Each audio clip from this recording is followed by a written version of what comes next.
Good morning, everyone. Welcome back to the Blind Press YouTube channel and coffee stream number 98. I'm sorry there wasn't one yesterday, but I was feeling like shit and I had both boys home. And Logan actually only had a 45-minute nap, so that wouldn't have worked out anyways.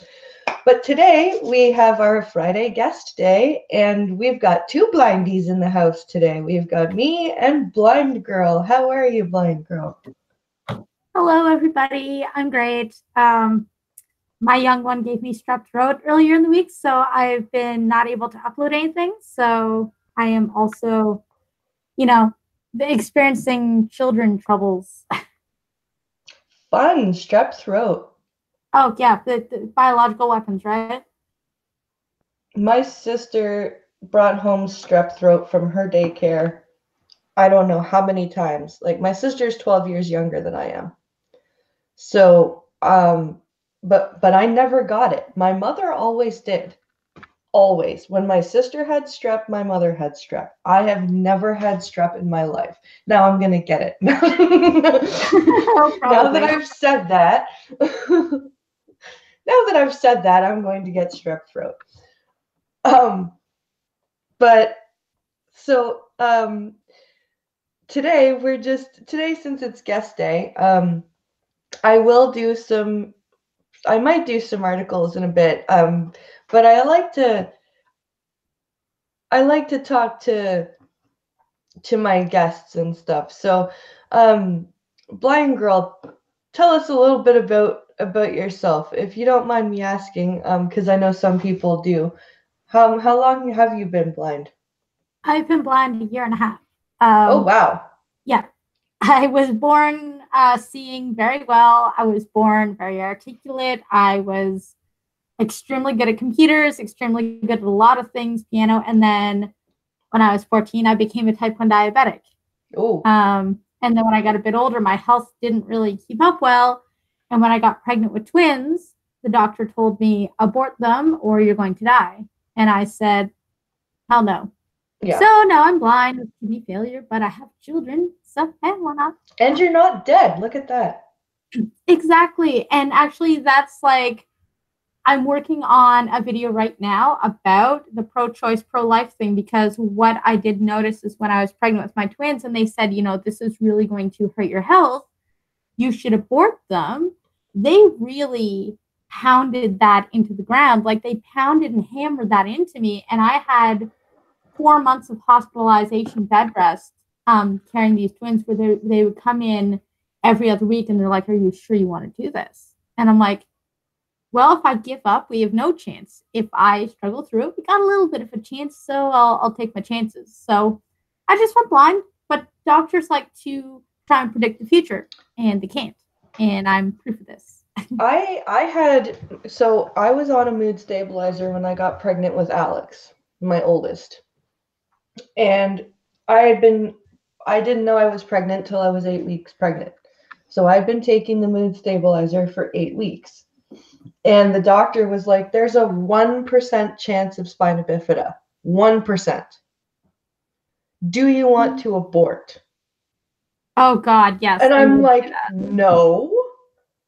I'm like, first of all, even if the chance was 50%, spina bifida can be bad, but it also can't. Like it can be a very, very, very small thing.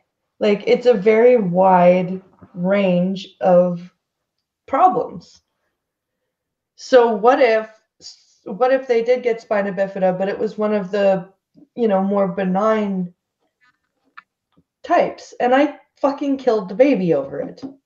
Like, come on, fuck off. You're a doctor and you have a Hippocratic oath and you're asking me if I want an abortion? Yeah, I felt that can be overcame like with just a lot of support, perseverance, and a mom that loves you. There's a lot of things that you can just do. Yep. Even when people say you can't. So you lost your sight when you had your kids. Well, I lost the left eye when they were born. Okay. And I lost the right eye gradually over 2 or 3 months with a lot of hemorrhaging and bleeding inside my eye.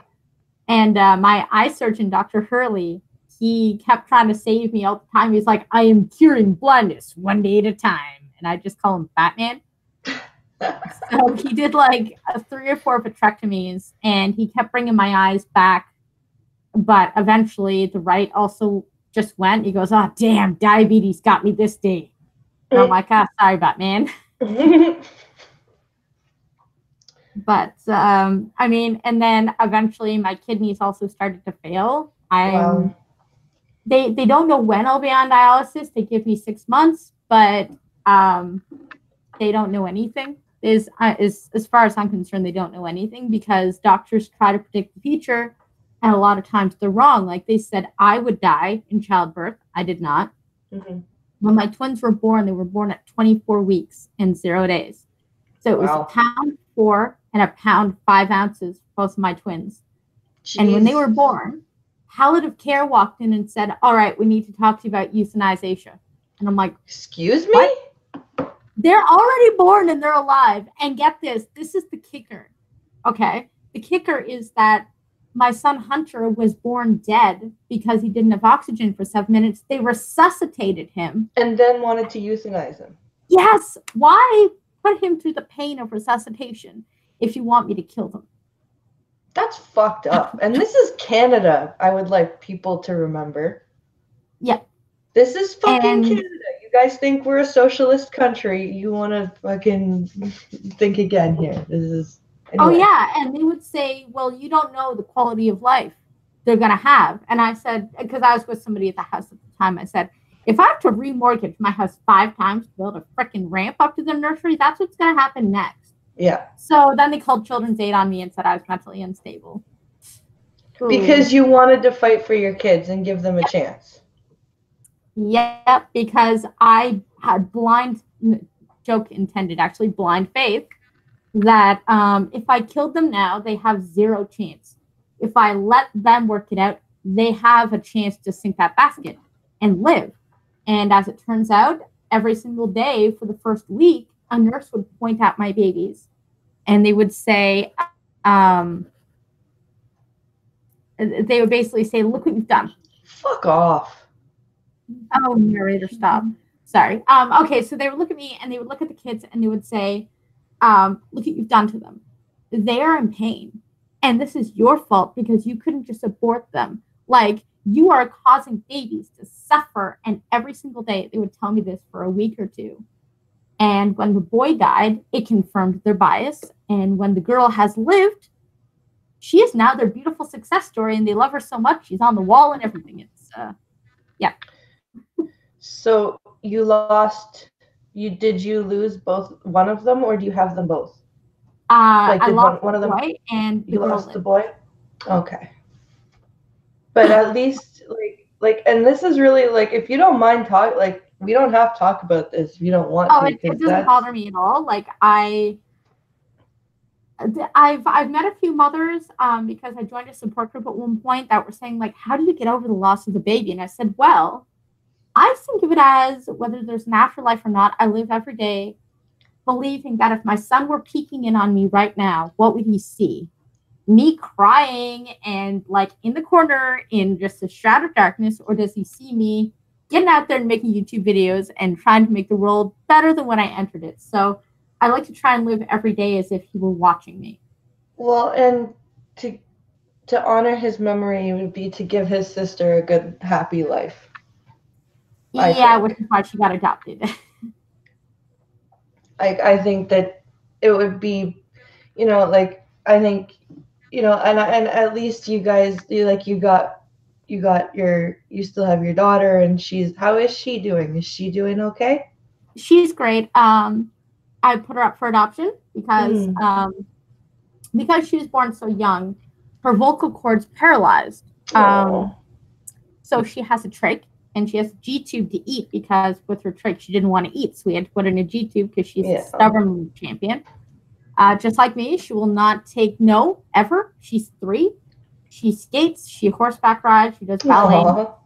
Tap dancing. But because I'm blind, I knew I wasn't the best for her. So that's why I have my little mantra that says, what's best for my children is under no obligation to make me happy. Yeah. And so I put her up for adoption in good faith, and because CAS made me. But I also wanted to because I knew somebody else could do a better job. And in fact, somebody else is doing a better job. So it's actually really great regardless. Now that's a hard decision. Because I mean, like, and you know what? If I had lost my sight basically the same time that I gave birth, I probably would have done the same thing. Because I don't like I'm trying to get used to operating as a blind person. Yeah. Right? And then on top of that, I would be in charge of keeping humans alive. Yeah. And humans that have a lot of special needs that, you know, like probably somebody who has been blind for their life could probably do, right? But if I was just losing my sight, I would be like, how am I going to do this properly? Like, well, I would have also, probably done the same thing. I don't have a man either, so. Yeah.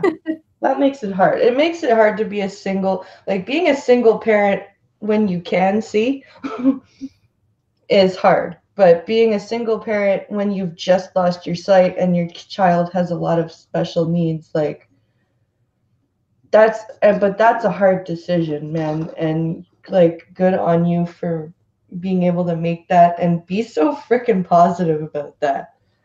Absolutely. Like that's, you got some strength of character, man. Thank you. I don't think I'd be able to be that positive.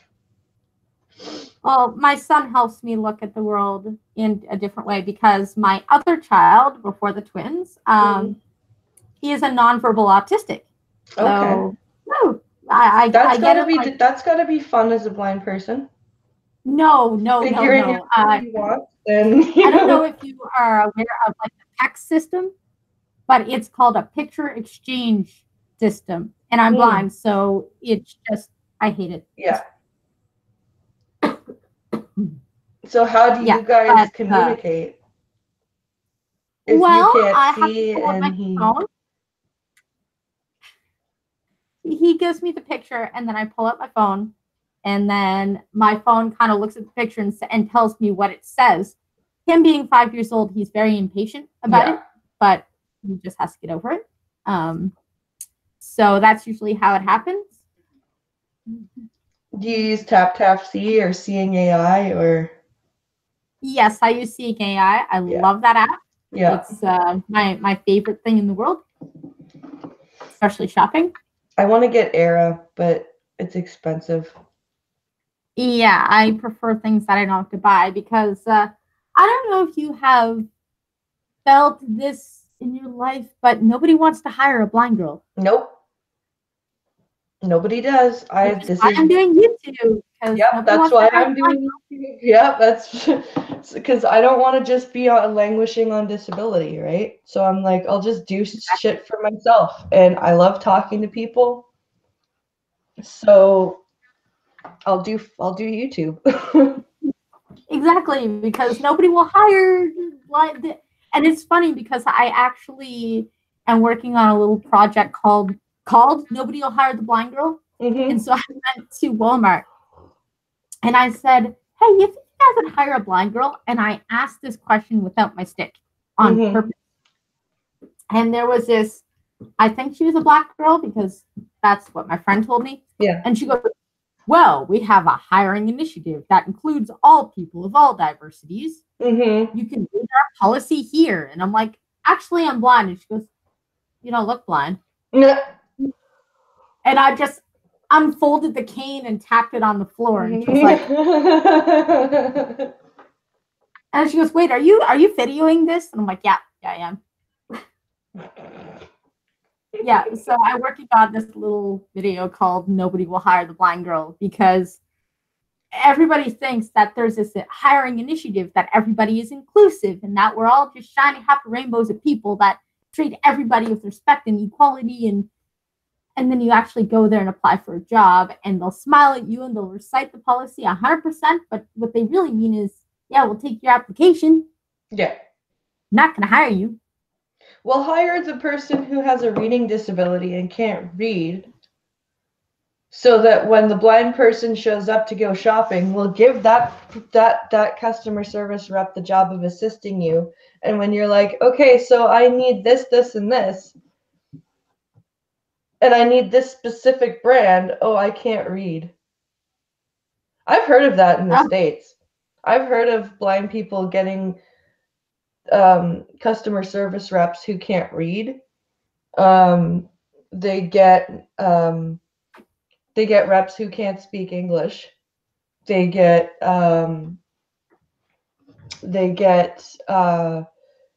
people who tell them, like, I've had this happen. People who tell them it's the brand they're asking for, but it's not. Yep. You ever had that happen? Shopping with someone, and I'm like, I need some spaghetti, and so we go and get the spaghetti, and it's Chef Boyardee crap in a can, and I'm like, no, okay, like real spaghetti that you like cook over the stove. I said spaghetti, not fucking crap in a can. Just here's some crap in a can, and then so the kid looks at me, he's like, but you're blind, right? I'm like, yeah. He's like, you can cook? And I'm like, well, no one's lived to tell about it, but yeah. I went to get... Actually, it's really terrible because when I was 22, I went to chef school because I really loved cooking. So when I went blind, I went, does this mean I can't cook anymore? And of course, the CNIB knocks on the door and they're like, actually, yes, you can. It's just going to be 10 times more difficult. Here's the person that's going to show you how to not burn down your apartment. Good old independent living skills.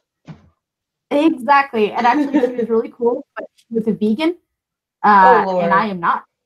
Yeah. Oh, so she's like, so anything I made, I don't really eat too much. So I'm like, you want some food? And she's like, oh, no, I don't eat that.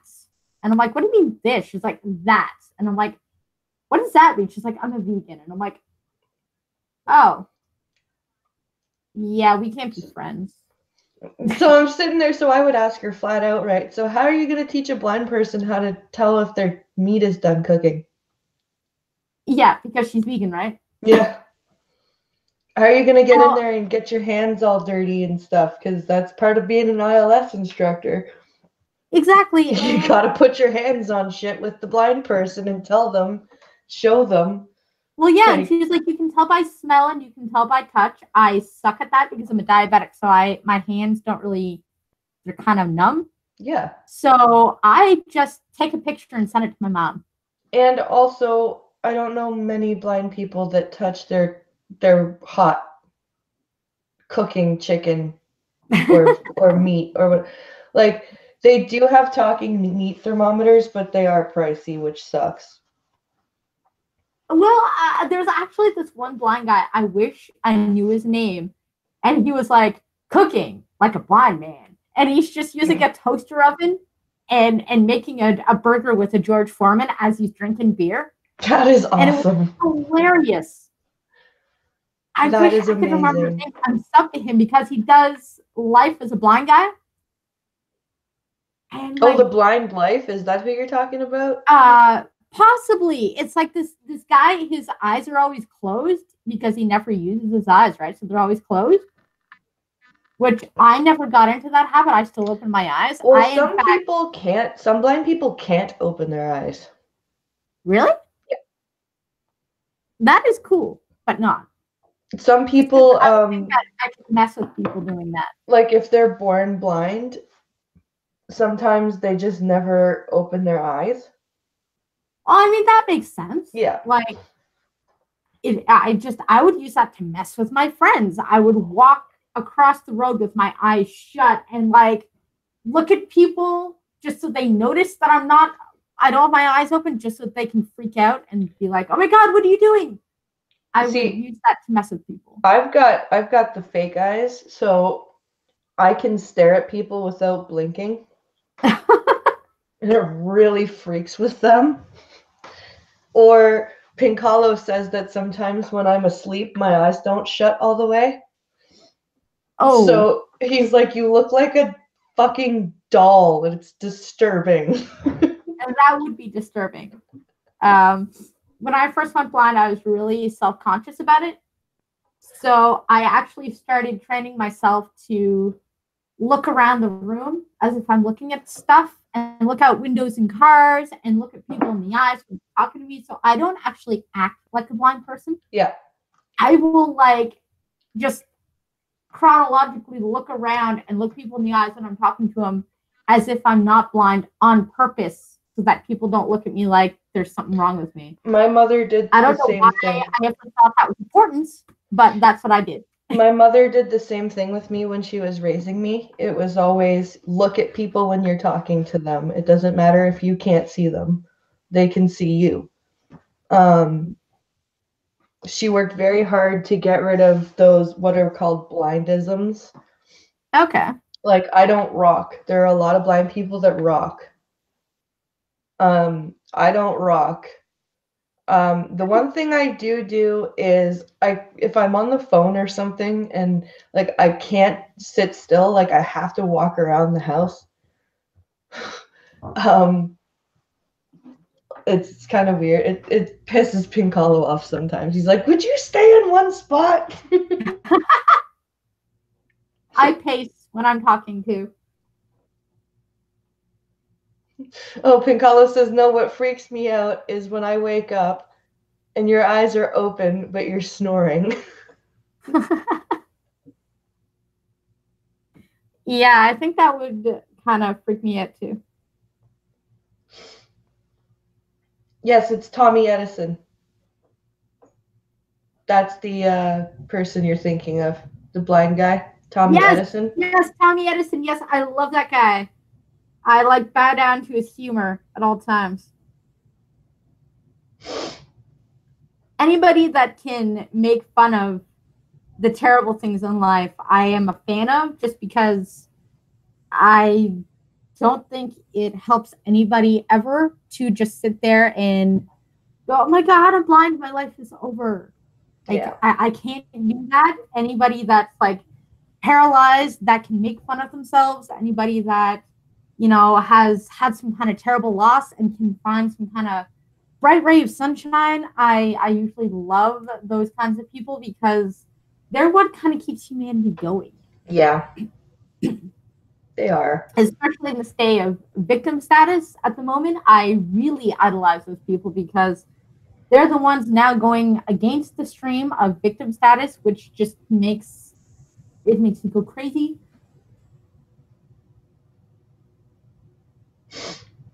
How do you keep up with chat and do this stream? Because at the moment I can do one at a time.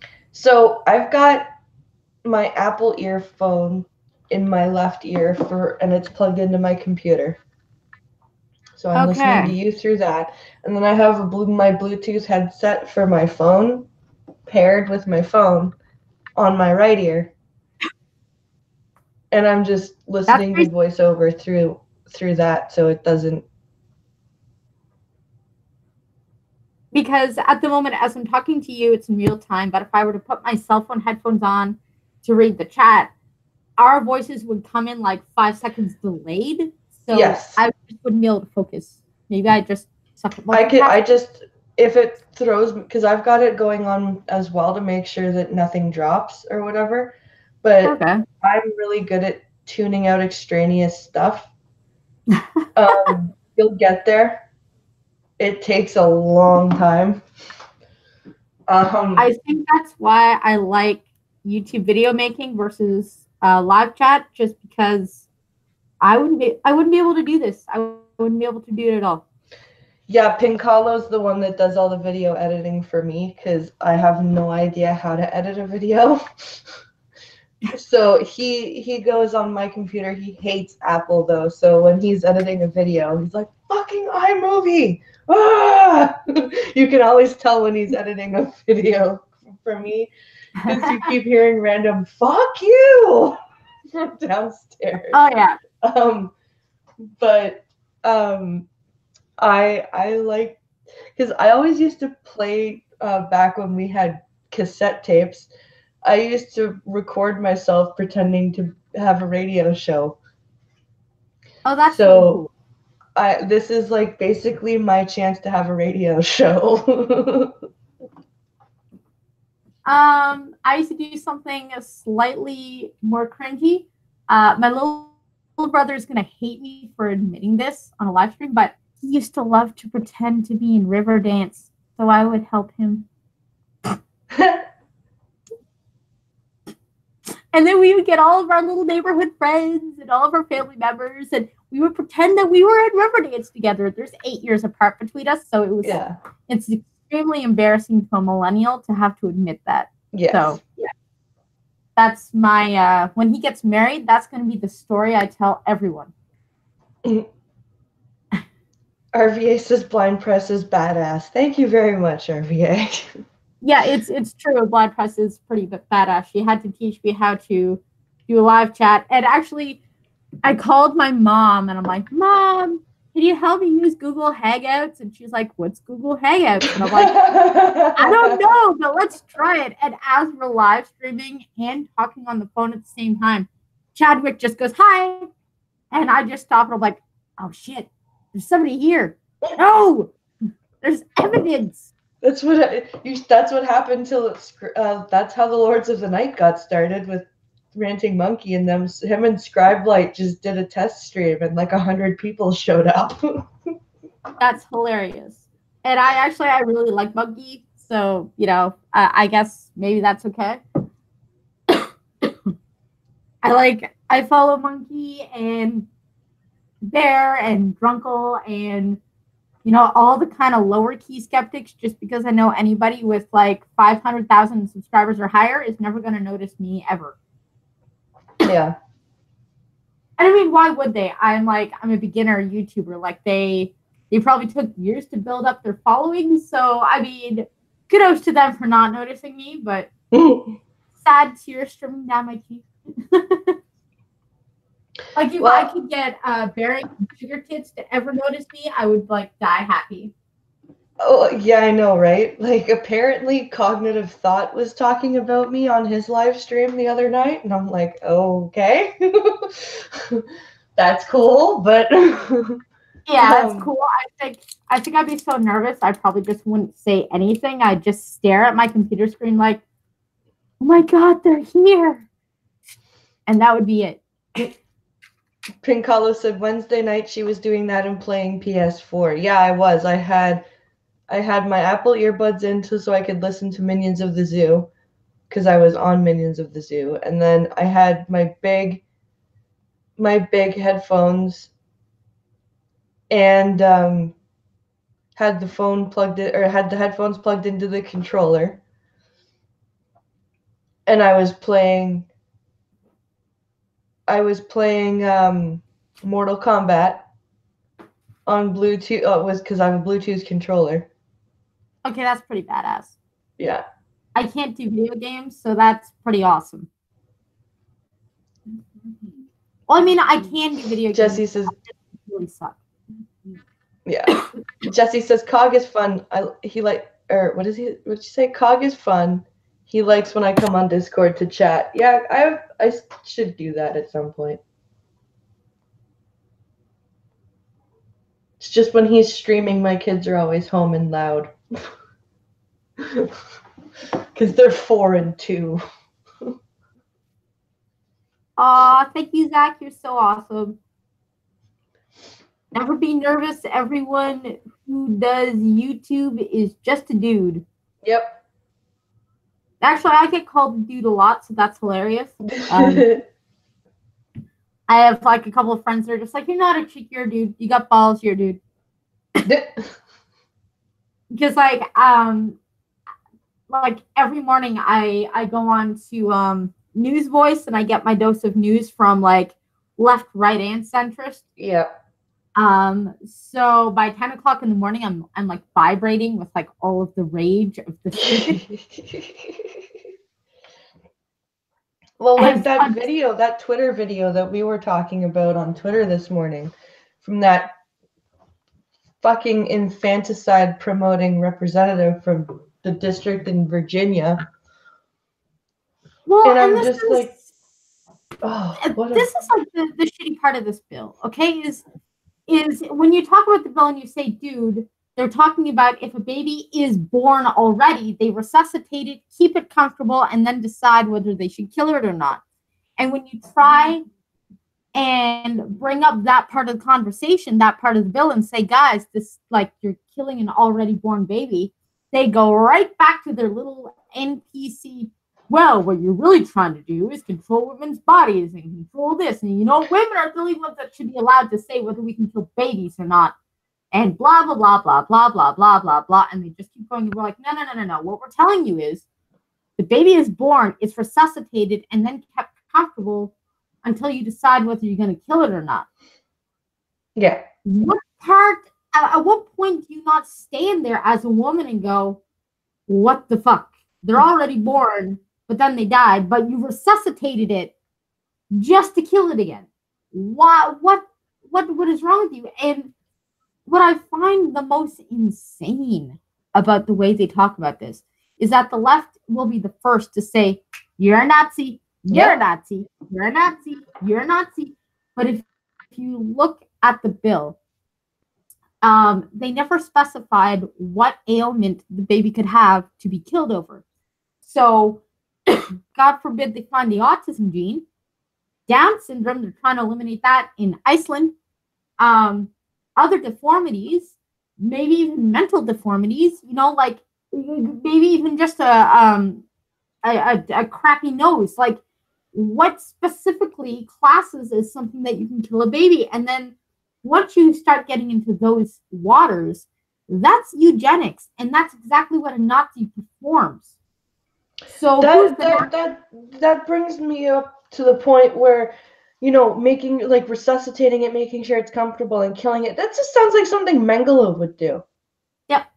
Like, it really does. Oh, look at the baby. Oh, isn't it cute? Oh, okay, let's make sure it's alive. Oh, okay, now let's kill it again. Like, what the what is wrong with people? You need at least 2 doctors to make that decision with the parents. And I'm like, nobody should be allowed to make that decision for the baby. If you kill it now, it has no chance. If you let life be life, it might have a chance. And they're saying, sorry, quality of life. And I'm like, so doctors know the future now, do they? Doctors know the future, because when my daughter was born, like I said, trach and a G-tube, she had IVs all over the place. She had 5 surgeries before the age of 1. Yeah. 2 of them were on her heart. We didn't even know she was going to live. And they kept saying, quality of life, quality of life, quality of life. And I'm like, but you don't know. You just because you have a PhD doesn't mean you can tell the freaking future.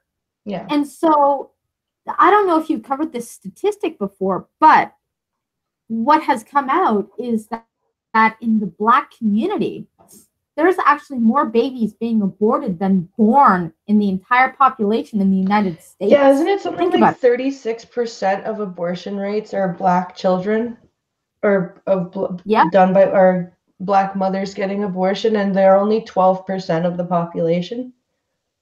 Yes, there are actually more Black babies dying than being born. That's an interesting statistic, to say the least. It's eugenics. It's eugenics being cloaked as a pretty progressive democratic stance on women's choice. And so you have all these women standing there and clapping for the pink World Trade Center, and they're just blindly walking off a cliff. Yep. And it's eugenics. And so for all those leftists that stand there and say, Nazi, fascist, xenophobic, this, but they're dancing in the pond of eugenics and how we want the perfect baby or it's dead. Well, I'm sorry, but you are now becoming that monster that you seem to see everywhere you look. And I wonder if they're just stupid, or if they know, but they're too afraid to go against the hierarchy of democratic whatever. Yeah. Democrats, the party of genocide. Yeah, that's how it seems to be right now. It really is. And I mean, Unfortunately, I don't know the Canadian statistics because I would love to spout those, but unfortunately, America makes the news a lot more. But they have over 1 million abortions a year, and you cannot tell me that all of those are incest and rape babies, because that's what they like to say. Incest and rape babies, those are the ones we need to abort. But 1 million babies being aborted, you cannot tell me they're all rape and incest babies. Come on. Yeah. A lot of them are, well, it wasn't the right time. I was in my career, or I was with somebody and then they left me, and I don't want to be a single mom, or I don't want to mess up my vajayjay. Like, a lot of it is just for really selfish, stupid reasons. And with the technology out there and with the fact that adoption exists, I don't think there's an excuse other than 15-year-old. You know, there's no excuse to kill a human being unless it's, you know, my line is at a young teenager. My line is young teenager, or if a rape victim doesn't want to carry her rapist's baby, or if a woman is cancer riddled and she's not going to be able to carry the baby, to like her body cannot carry the baby. Yeah, and that's my line as well. I mean, I struggle with the rape case because even though you were a victim of rape and you don't deserve to have to carry this life for 9 months and mess up your body all over the place, killing another human being, I think, makes a second victim. Yeah. So I struggle with whether I'm okay with a rape baby being aborted, only because it's still not the baby's fault, and that baby may grow up to be a doctor. Just because the father raped doesn't mean the baby will. Yeah. And so I struggle with where I stand on that, because should the woman be subjected because of, you know, something that wasn't her fault? But my twins were a product of a date rape drug. So, I mean, that's where I struggle in that gray area, where I don't necessarily think in this day and age of adoption, we really need to abort rape babies. Mm. But I don't know where that line stands. I personally wouldn't know where to draw that line, only because I hold a human life at a very high standard, especially cute little babies, like cute yeah. babies. So Rolling Bear says, "Blind girl, politicians are not human beings." That's very true. Why euthanize a baby for the father's crime, says Zachlon B. That's a good point. Actually, yeah, that is a great point. I'm going to steal that. It's mine. That line is now stolen for one of my next videos, Zach. Why euthanize a baby for the father's crime? Yeah, that's a good... Are we going to start aborting racists because they're statistically more violent? Well, and actually, I don't know the name of the movement. I wish I had come prepared with that fact, but there's actually a group of abortion survivors where the mother actually tried to abort the baby and they didn't die. And so they got adopted, and they're like lawyers, doctors, teachers, you know, husbands, wives, and they're grown up, and they find their parents and they say, "Thank you for letting us live." And the parents were like, "I aborted you. What the? Oh my God, you're alive and you're not a terrible rapist." Yeah. Like, there's an actual I survived abortion movement where people are like, "My mom got raped and she couldn't handle having me, so she gave me up and I've had a great life. Thank you, Mom." And so I'm not surprised this movement hasn't taken off, because nobody wants to cover something like that, because that would go against Democrats. But at the same time, like, it's a great thing to go and look at if you ever want to kind of check your moral compass. That's very... I should look that up. Yep. My mom gave me the link somewhere. It's like tucked away in my... You know how you save a link and it just gets stuffed in that closet of things I'll look at later, and then you don't get around to it for a couple of years? I have this closet of just stuff to do. Yeah. And it goes into an abyss of saved Facebook things that I will actually never look at. And so, like, I get extremely passionate over this pro-life, pro-choice thing because of my 24-week-old twins. Because I've seen a lot of articles lately where they're like, well, 24-week-old babies aren't viable. Oh, bullshit. Thank you. We have technology. Every single pregnancy progress tracker that I have ever used says by 24 weeks your baby is now viable and can survive outside the womb. Yes, and they can. And like you're starting to see now, even 23-week-old babies, 22-week-old babies somehow surviving. And I'm like, you know, we don't know everything. Sometimes the cards just fall in the right place and they make it. Yeah. Why snuff it out before they have a chance to surprise you? Like, when as a society did we stop wanting to be surprised? Like, we want every outcome to be equal. We want everything to be equal. We want everything to be predicted. We want everything to be in a box or a bucket or a line and so we never want to be surprised by somebody aspiring to higher standards. Somebody, that's a miracle. We never want to be surprised by the off chance there might be an exception in the world. And I don't understand where we lost that. We lost the desire for delayed gratification somewhere. We need instant gratification now. And well, that's cell phones' fault. Yeah. I blame cell phones and the internet. We get instant gratification all day, every day. And so we've lost the ability to wait. And it's like we have to make a decision now. And everything is the next war, the next call to arms. And I'm not sure if we're just bored or if, like, we're just, I don't know where we've lost our ability to think about things and wait. I blame the internet. Rolling Bear says, Blind Press, you know your moral compass is screwed if you follow it to Ottawa. Yeah, that's true. That's amusing. Oh, Gunfox is here. Hi, Gunfox. I thought you were working today. I see your name being, hailed all over the place. Now I actually get to say hi, Gunfox, with the voice.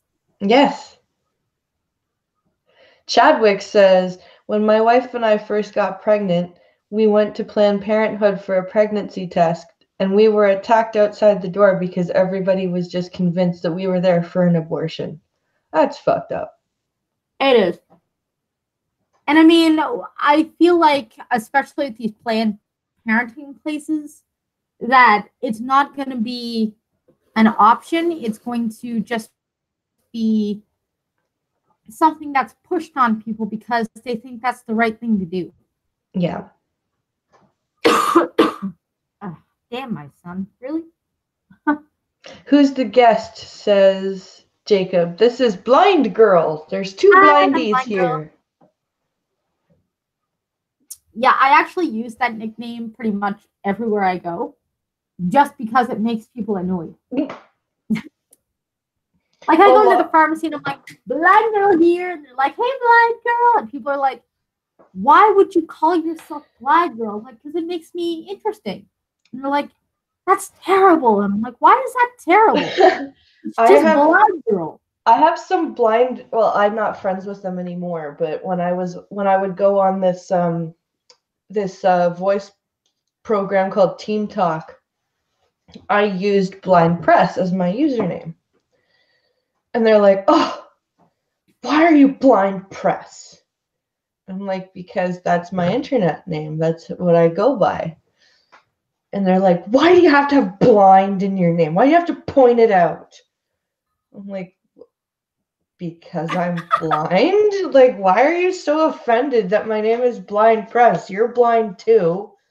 Well, it's always obvious that you people are blind. You don't got to point it out all the time. It's like, are you ashamed of being blind? Like, what? Why are you offended that my name is Blind Press? I'm not sure. But then again, these were the people that said that Pinkala was everything that was toxic masculinity, and that you know, everything should. Oh, RVA, her channel link is up in the description. Yeah, I call myself Blind Girl in my channel. I don't know if you can search that or not. I think I'm like too small of a channel for anybody to even find. Yeah, if you search Blind Girl, you get like Molly Burke and yeah.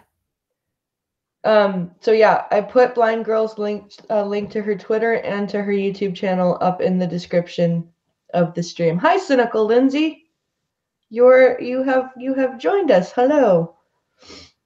I like that 2 blind people, 1 stream. Yes.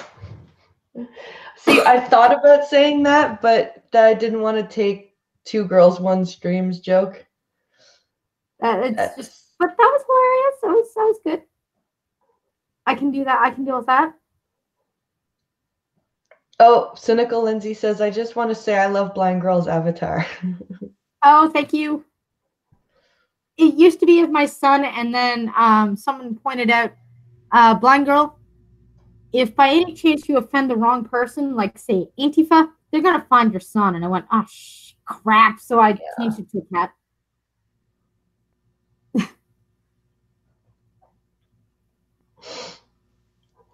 Oh, Gunny says that Sinatra wouldn't let you have fun with Bronx Blogger.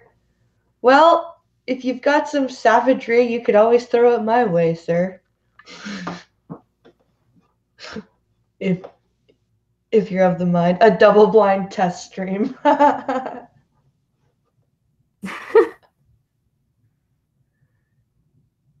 Pretty kitty. Now they will go after your cat, says Faith. Yeah, that's fine. They'll never catch her.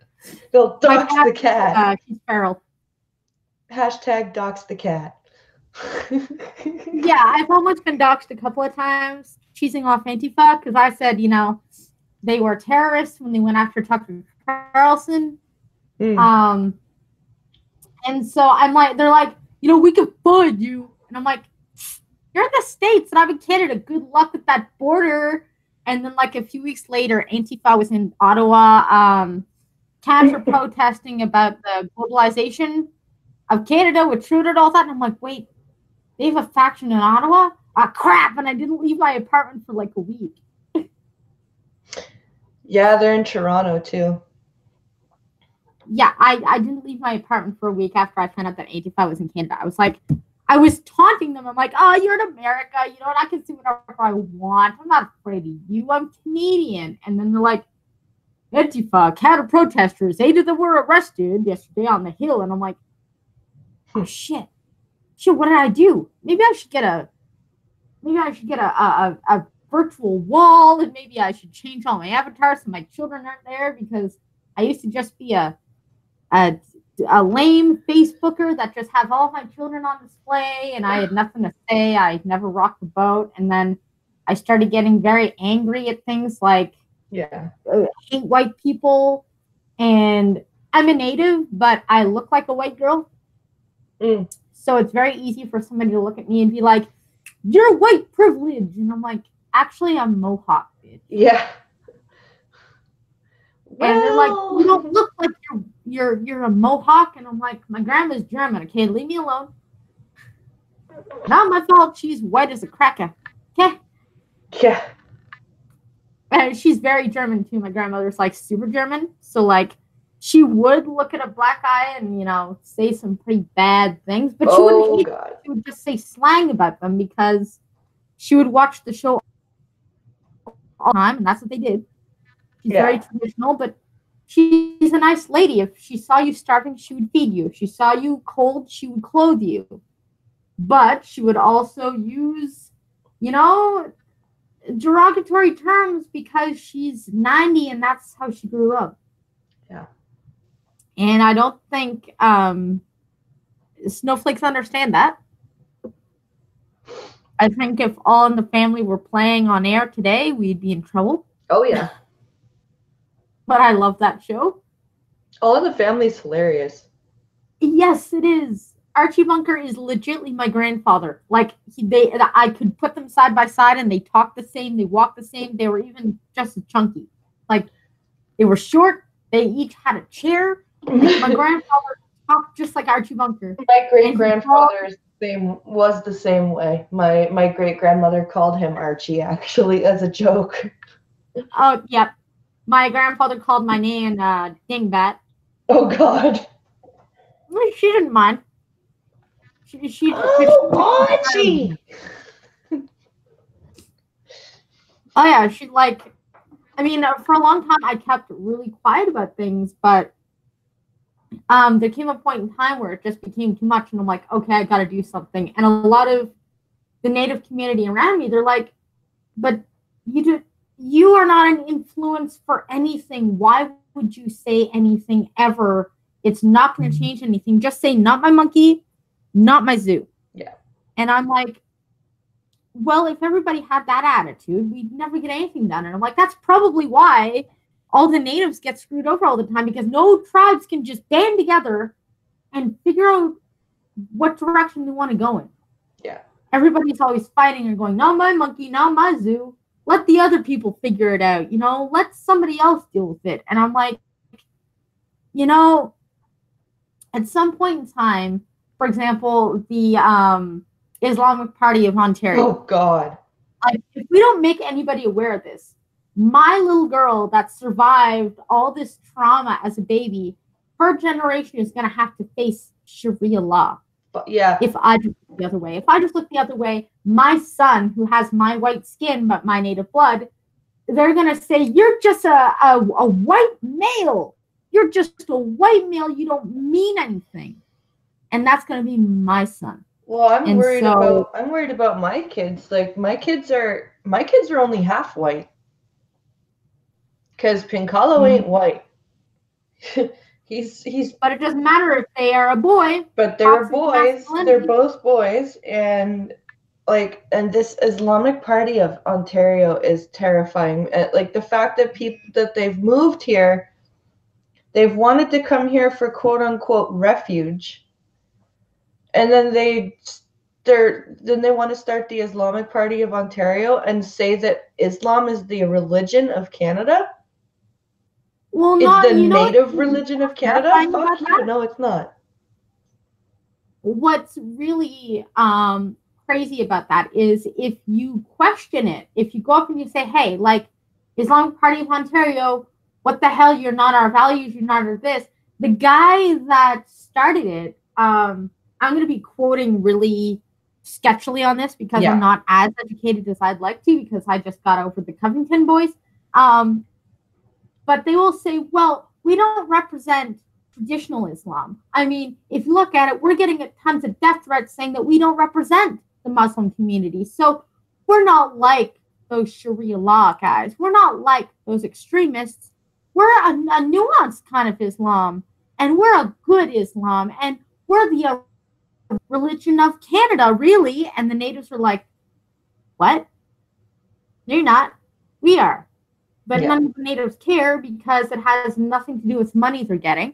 And so they'll say, well, no, we're not the bad Islam. We're the good Islam. And so they'll disguise themselves as just these innocent beings, knowing that once they get voted in, there's nothing we can do. Yeah. And I have a couple of friends in Saudi Arabia that said, whoa, what do you mean there's an Islamic Party of Ontario? And I said, yeah, guys, like they're trying to make one. And she's like, block them. She's like, that's what they do. They come in and they befriend y'all until they outnumber you, and then you're dead. They will come in passively, claw their way into your government, and then you'll never get them out. Nope. She's like, there are so many rich Middle Eastern places that are dumps now because Islam is not even compatible with Islam. No, it's not. Like there are places down in Toronto, like Brampton is known as Bramladesh now, because there are neighborhoods there where there was a story of a white guy who bought a house in a Brampton neighborhood, and like the next day he had an Indian on his porch saying, we want to buy your house. This is an Indian neighborhood. We want to buy your house because we don't want you here. We want you to move out. So we'd like to buy your house from you. Wow. It's That's like, not as bad as little Somalia that's here. Yeah. That is just like, I've watched a couple of videos where around some of the Islamic mosques, if women go to even walk by there, like the cops will stop them and say, like, no, like this is a place that practices Sharia law, like you should go somewhere else.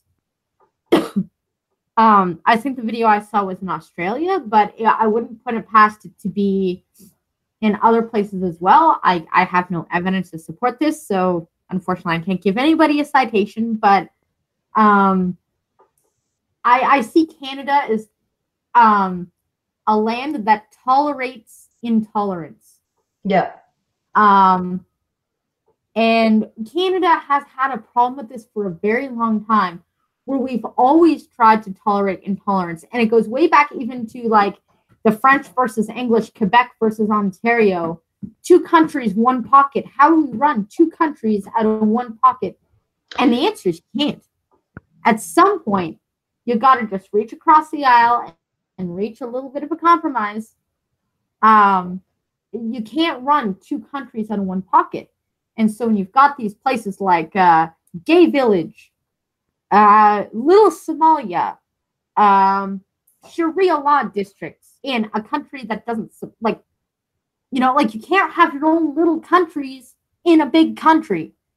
You know, you can be free to practice your religion. You can be free to practice what you believe in, up until the point that you're hurting somebody else or you're infringing somebody else's rights. But in Canada, we like to be so nice that we're just tolerant of other people's intolerance. And it baffles me how we've maintained peace for so long.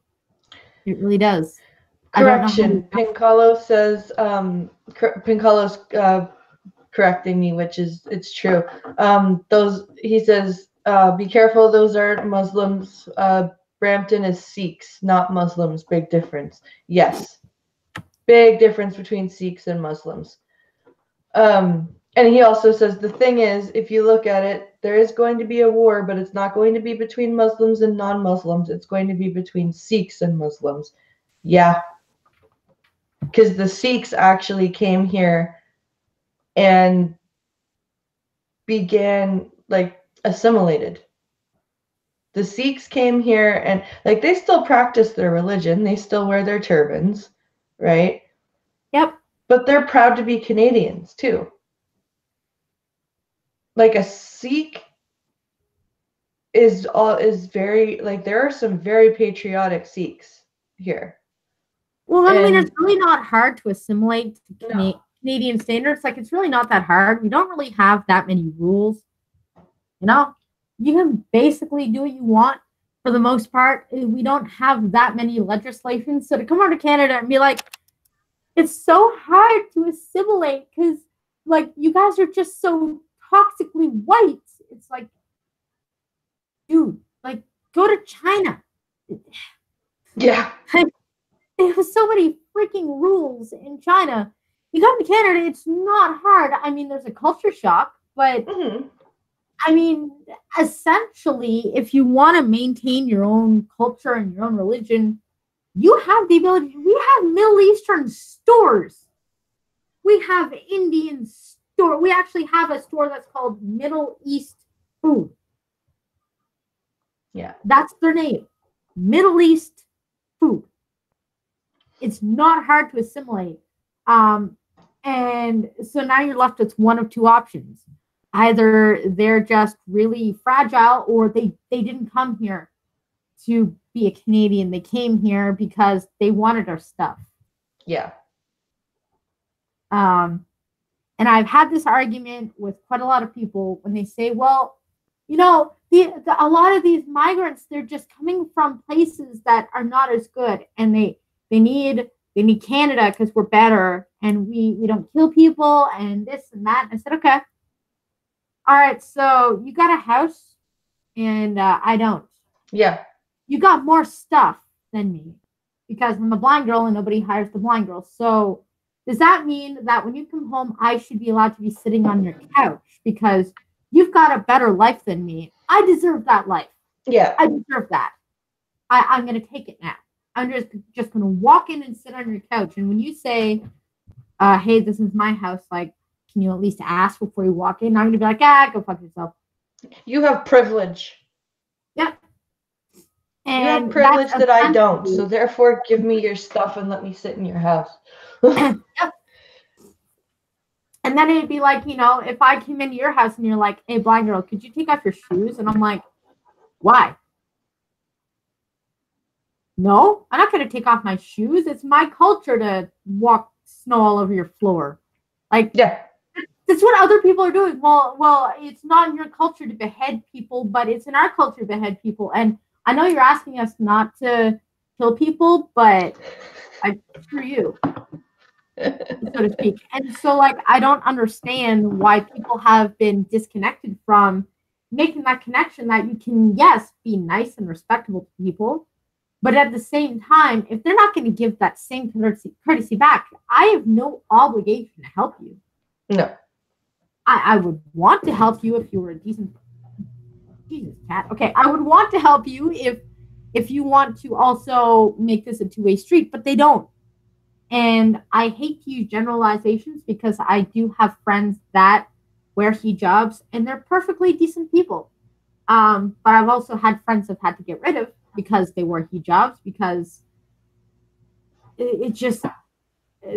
Their ideas, they'd be like, okay, now why don't you wear the head covering? And I'm like, I like my hair. Because I'm Canadian.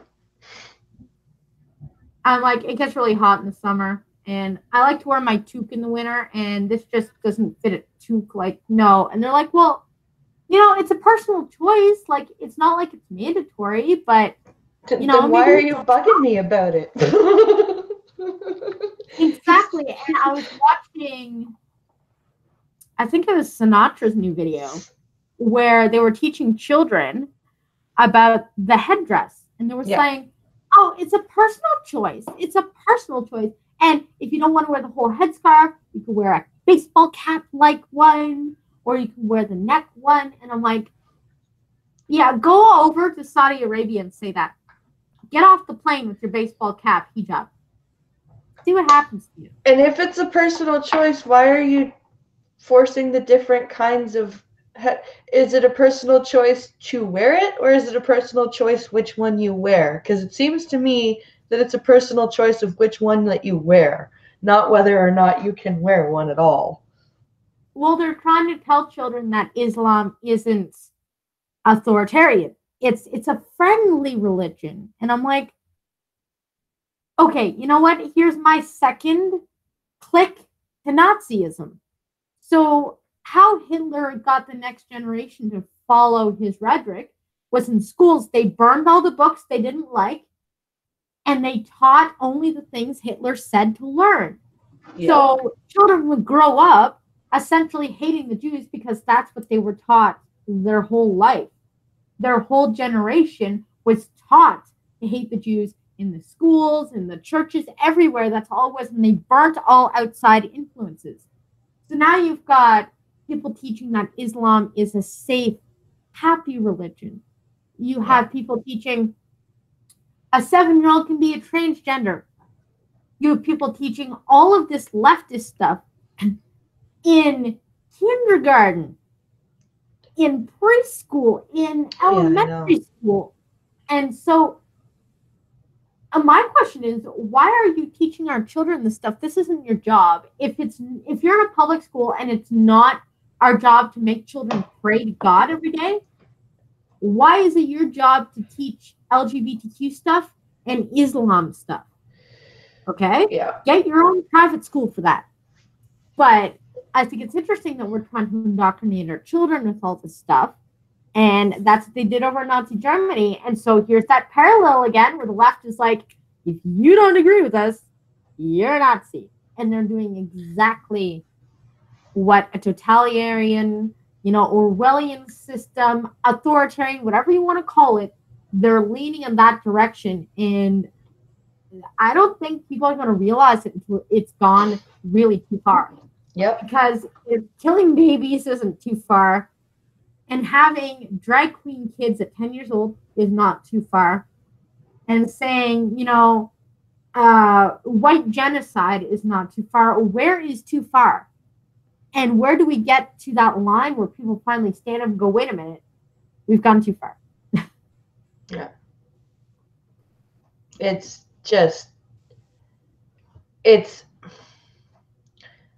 the indoctrination is just so, like, to know that young children, like, I got into an argument on again, Facebook, because Facebook is cancer.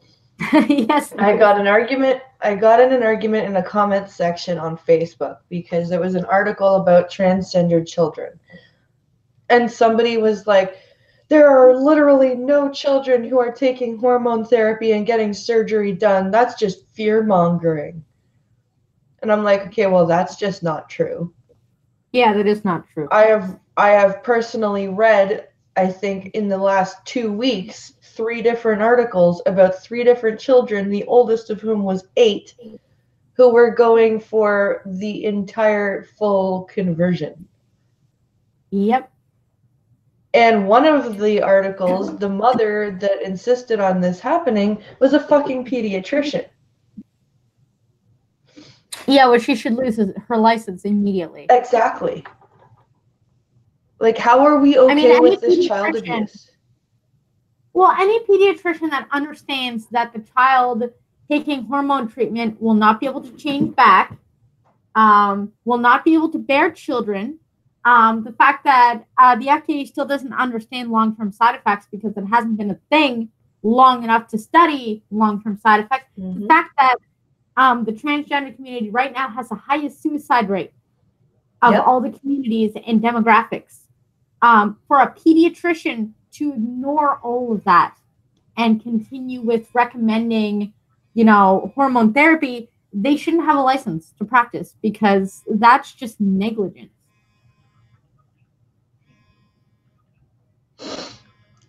Somebody from Toronto is calling me. I'm not answering that. I'm glad my phone stays silent most of the time. Yeah, I did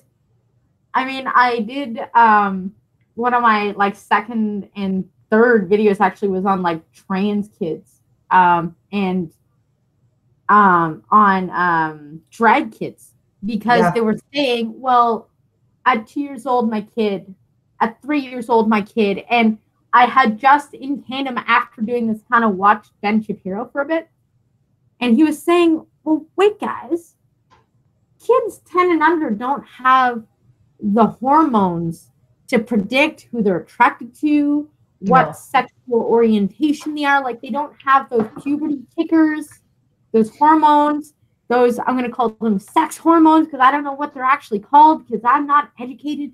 I'm a high school dropout actually, but you didn't hear that from me.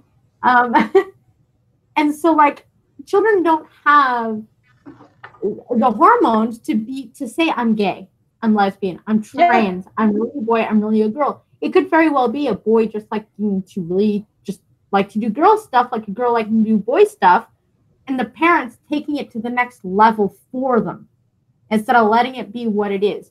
And I found out watching the Vixen Violet documentary, and Desmond the Amazing and Lactatia, oh God, makes me want to throw up.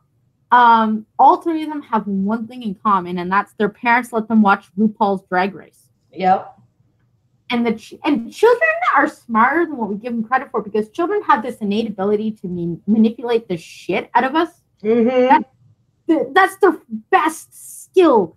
How do we either get popular or manipulate the shit out of our parents? How do we get what we want? And so a lot of kids, what kid doesn't want attention? What kid doesn't want a popular YouTube channel? What kid doesn't want money for making their parents famous? What kid doesn't want to be the new deal where the morning show is going, yeah, you're awesome. Every kid wants.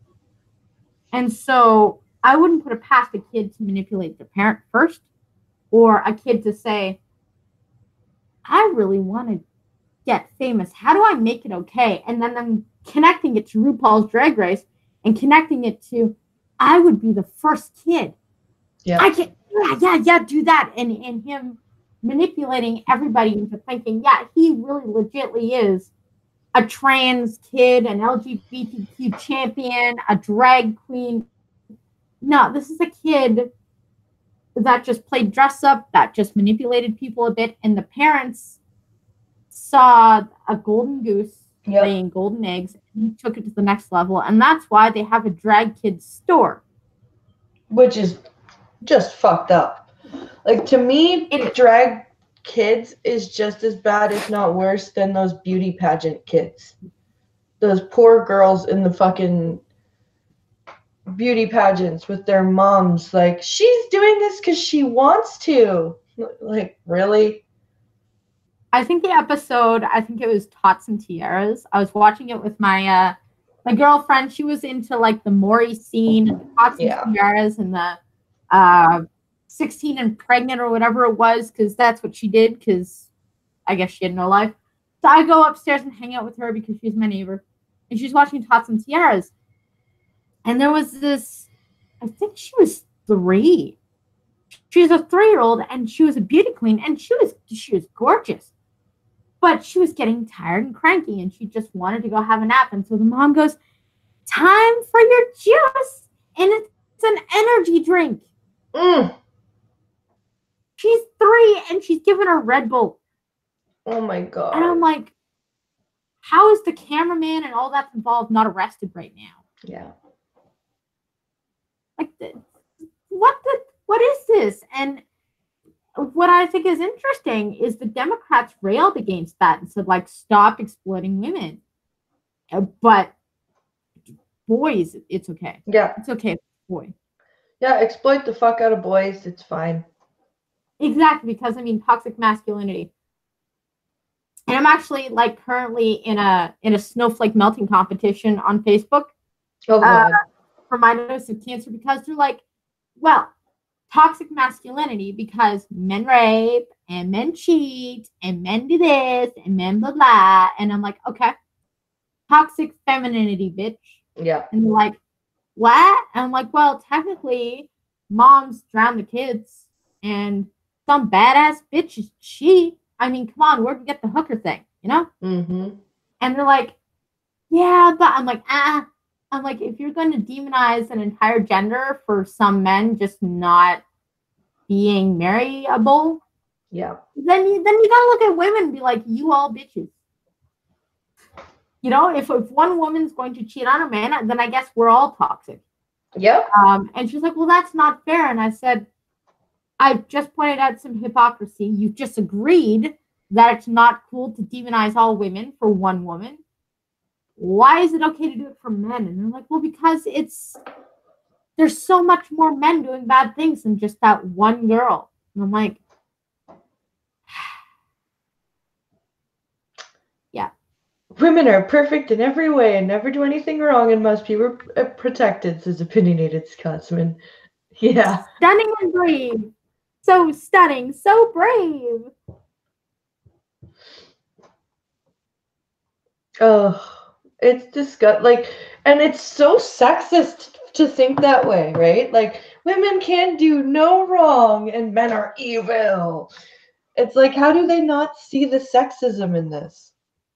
Well, I don't even understand it, because being a single girl, because nobody wants to date the blind girl, because I mean, I also have kidney failure and diabetes too, right? So if someone were to like enter in a relationship with me, it would be a one-sided, they're looking after me. Yeah.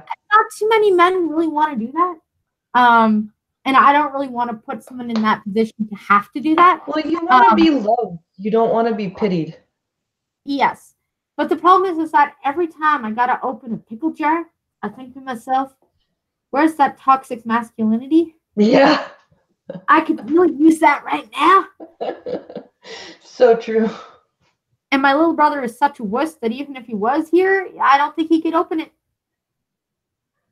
Oh, he'd be like straight out of the Big Bang Theory where Sheldon and Leonard are trying to open that jar. He's 24 and he's skinny as a rake and he's 6 foot something and he's a millennial and he's a hot shot media and design advertiser in Belleville. He's making money. He's got the hot chick, the hot house. He's got all of his Dragon Ball Z toys and everything else. And I asked him to open a mayonnaise jar, and he's like, 1 minute. And he's just really just grinding those abs. And I'm like, oh I'm never going to get it open. But he can fix the shit out of my computer. Let me tell you. Well, that's always helpful. Actually, I have to, whenever I need an avatar or an image or an article clipping in my video, he's the one that crops all the images. Nice. And he doesn't like to look at depressing things. So I've been working on the pro-life, pro-choice video, and there's an image where you have all these plates and they're all aborted fetuses that were tossed in the dumpster. And I sent that to him and I said, could you crop that and put the article title? And he went, why, sis? Why? It's because people need to see this. Because if you can't look at it, you have no right to vote for it.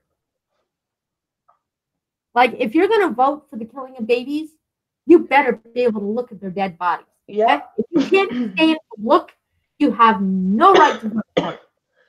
Zombie Teddy says, blind girl, I prefer to date blind women. I'm third world ugly. You don't come on over. You know, because like blind girl, single, apartment, nonverbal autistic child. I've seen better days, but I'm okay with that. Like, at least I've realized that when you go blind, everything you do becomes twice as effective. Yeah. So everything that I used to do that people would be like, yeah, whatever. And then I went blind and I drew a stick figure and they went, you're blind and you drew that? I'm like, yeah. They're like, that's amazing. And I'm like, oh, a whole new world has just opened up for me. Everything I do now is going to be noticed. Yes. You know, I got praised for entering my PIN on the debit card machine.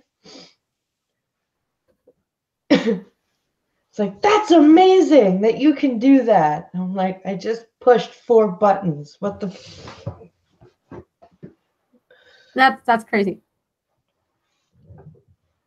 But Five it's just if you count the OK button. I mean, if somebody look at you, like when I was first like going, okay, do I really want to be on YouTube? And I messaged Sinatra and I said, dude, I'm blind. Where do I start? And he's like, Blind Press. And I'm like, what? So I went over to your coffee stream and I said hi. And you actually said hi back, which I went, did you notice me? Yes. So I'm like, I'm listening to it. And like for somebody to look at you and say, you pushed 4 buttons. You're amazing. You're so stunning and brave. It's like, do you really think that low of people that just can't see that pushing 4 buttons is amazing? Because I know blind people that downhill ski. Mm-hmm. There was a blind girl on Dancing with the Stars. Yep. And I'm like, so you think that we're stunning and brave because we can just do basic things just because we can't see. No wonder nobody thinks that a 24-week-old baby can survive because we have so little faith in what people can accomplish. We are so used to us being terrible humanity, terrible people. We don't stand there to think about just how amazing human beings actually can be and what we actually can do. Yeah. Pincolo says this is why I leave her at cash registers and wander off. He's done that just to see what people will do. And they get freaked out. They're just like, I don't know what to do. Pincolo says they actually look after him like, come back. Where are you going? Aren't you supposed to help her? Wow. Yeah, that is. I mean, I hate shopping. I actually do most of my shopping online, including food. because sometimes I just don't want to deal with dum-dums. I don't want to deal with dum-dums. I just want to, I'm really a man. I just want to go in, get my stuff, and leave without the, oh, wow, you're shopping all by yourself and you're blind? You're so amazing. Yeah. Or here, let me help you with that blind person. Or, you know, you just think about crossing the street and a car just hits the brakes. There's not even a stop sign. You just hit the brakes and 5 cars behind them slam into them. And you're like, you know, just because I'm blind doesn't mean I'm going to walk it in front of you. I'm not stupid. Have you ever had somebody in the summer scream out their window, "Don't cross yet"? Yes. It's like, I know. Thank you. And this is why I now mess with people. I now screw with people all the time. I will pretend in parking lots that I don't realize there's a car backing up. And I wait for people to drop their bags and run to try and stop me. And as they grab my arm and I stop before the car hits me, I turn around and I smile at them. I'm like, gotcha. That's awesome. Same with poles. I will like wait until the very inch I'm about to touch the pole and run into it. And people are like, "Why, girl, don't do it." And I stop and I turn and I smile and I do a little dance and I walk away. And they're like, "You're an asshole." And I'm like, "Yep." Because I am sick of the pandering. I am not crippled. Yeah. I just can't see, but I'm not crippled. I am okay with being blind, and I don't need bubble wrap, glass box, pillowcases to keep me from any kind of harm at all. Like, it doesn't help anybody to cripple them further. Yeah. And actually, I got into an argument the other day because I was on an autism support group because I like to help other parents with autistic kids. Yeah. And the most common argument I'll get into is, "You are so ableist if you would ever want to cure your kid." What? That is so ableist because they're perfect exactly the way they are. Sure they are. Yeah. Okay. You know, my son can't talk and he still poops himself at the age of 5. Yeah. And he can't eat with a fork. And he flaps his arms constantly. And he's not perfect. He's great. He's sweet. You know, I love him to death. But if I could take away all of that terribleness so that he can talk to me and say, "Mom, look, a bird. Mm-hmm. Look at that bird." Yeah, my son can't even look at me and say, "Mom, I like strawberries." Or, "Mom, I don't like cherries." Yeah. Or, "Mom, I like that car." He can't even do that. I said, so if you think for 1 minute that I wouldn't stab myself in the heart in exchange for my son to be normal again, get out of here. And so I get into that one, or I get into the other one where we have I identify as people that have just started coming to the group. So you'll get the I identify as autistic. Get the fuck out of here. Or where they're like, I'm a 22-year-old autistic person. I identify as a 2-year-old. And all of my therapists that are trying to stop me are haters. How do I make myself a crib? Oh, yeah. I identify as disabled. How do I disable myself? Yeah. And then you'll get like a half and half mix. You'll get half people going, "Well, okay, we'll help you because we don't want you to feel like, you know, we don't care. We're a support group. We want to support you." And then you'll get people like me that say, "Nah, go back to your therapist." Yeah. And they're like, "You're so mean." And I'm like, okay, let's say I play along with this fantasy. What does that leave her? I said, what if a group home, it doesn't exist anymore? What if her family dies? What if she is alone in the world at 2? In 5, 10 years, she's going to be starving. She's going to be homeless. It's Canada. It gets cold. I'm not doing her any favors by pandering to this shit. What I really should be doing to support her is to say, look, I understand that maybe as an autistic girl, you feel safe as a 2-year-old, but you can't do this. Go and listen to your therapist. They're not haters. They're really trying to help you. But instead, you get people going, "You jerk, you could have said that nicer." And I'm like, nicer? Mm-hmm. What does that even mean? Like, how do you say that nicer? It's just a hard truth. There's nothing hateful about it. So I got suspended for 48 hours, and that's, what happened next. Yeah.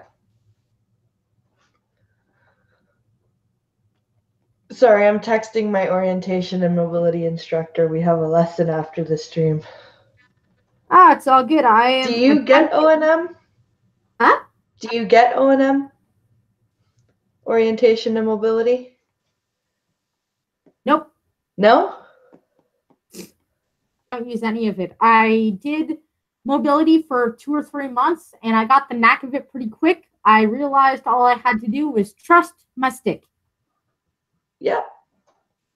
And Trust that was your it. cane And once and I your... learned just to trust the stick, I was good. Trust your cane and your ears. Pretty much. And the instructor was just like, well, you've adapted pretty fast. I'm like, yeah, just trust the stick. That's it. Like, just because I can't see where I'm going doesn't mean it's disappeared. I might fall once in a while, but I'll get back up. And so the CIB is like, well, I guess you don't really need us. And I'm like, no, I guess I don't. I'm fine. So, like, after a year and a half, like, being blind doesn't bother me. I actually like it a lot better because if I ever do date anybody, everybody is always a 10.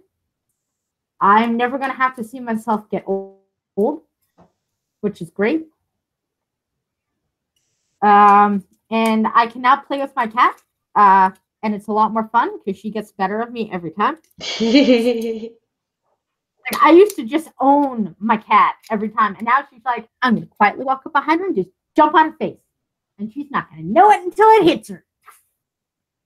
So, yeah. Now she's got it. Now she's got the jump on you. Oh, yeah. And of course, my autistic kid, he has the mindset of an 18-month-old, but he's 5.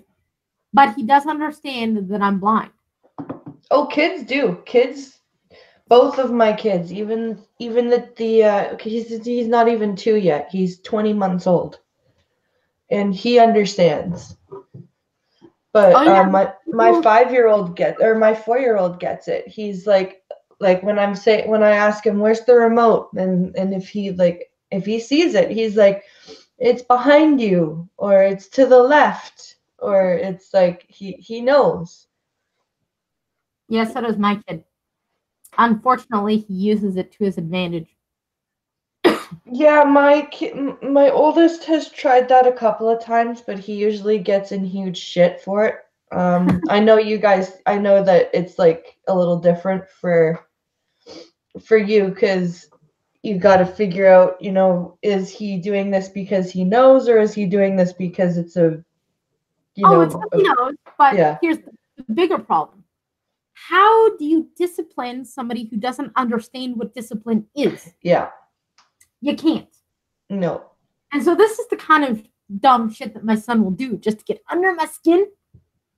He will run in and the spaghetti. I like to grate the cheese first, so I don't have to worry about it. So I grate some cheese to put on top of the spaghetti, and my son loves his cheese. So he runs in there and he grabs the plate ever so quietly and runs to the living room and eats it all. And me being me go, did I not grate the cheese yet? I thought I did. No, what the heck? And I just don't dwell on it. Fix the problem, not the blame. I grate some more. And then it disappears. And I realize, as my son's going, that he took the damn thing. And I'm like, okay, what do I do now? First of all, that's too cute to discipline. But how do you discipline that? Because he's not going to know what you did wrong. He wanted the cheese, and he figured out how to get it from a blind girl. So I think to myself, my son has the mentality of an 18-month-old, but he can intellectually manipulate me. I reward it. I think to myself, that is problem-solving skills. Yes! And I give him a piece of chocolate. I'm like, right on, son. You keep on doing that. Yeah. I'm going to pay for it later. But whatever. Sweet. I'm getting lunch bought for me. Oh, nice. Yeah. Yeah, so I have forgotten how long that you take this till. So, yeah, whenever you gotta go, I will stop talking because I have noticed the girl that does not shut up. Oh, that's fine. People are really liking this, and I'm gonna I'm just I'm gonna go until what time is it here? 11:36. I'm gonna go for about another another 20 minutes. I'm gonna have Awesome. chat. I'm gonna have chat. Ask us some questions for the last bit because people are really enjoying us too. I've had people tell me we need to get together more often. I was So surprised when somebody when I think it's Chadwick said we'd be good together because I was like, yay! Because I've kind of been a fangirl for a while, so when he said that, I was like, yay! yeah, see, Hawk Silk says you need to do this again, you too. Okay. Yeah, I plan on making YouTube my job, so okay. Although Yeah, anyone in the chat that knows how to smooth out transitions in YouTube videos, hit me up because I really suck at it. yeah. Like I do my little brother does all the pictures, he does my avatar, but the recording and the cutting and pasting and everything, that's all me, and it takes me several days to do one video. See, that's awesome 10, that you're minutes. doing that because I can't even do that. Like, which I think is hilarious because I can make a YouTube video, but I can't use Google Hangouts. So, you know, Blind Press, how do you do live chat? Like, I can make a video. I can't use YouTube. Okay, two halves, one whole. Two blind girls are better than one. Yep. You know? And I'm like really embarrassed to like ask somebody like Sinatra for help because like I'm kind of a fangirl of his too, and I feel like people look at me like, really? Well, I couldn't believe Sinatra was so willing to come on my stream, like for my 300th subscriber. He actually came on, and I'm thinking of, like, because my 100th coffee stream is on Tuesday, so I'm thinking of having like a few different people on in like 20-minute segments, and I'm thinking of seeing if he'll come up back. I'm sure he probably would. Tuesday, he should be available because he'll be working all day to get ready for Tucker Tuesday. Yeah. So he should be available.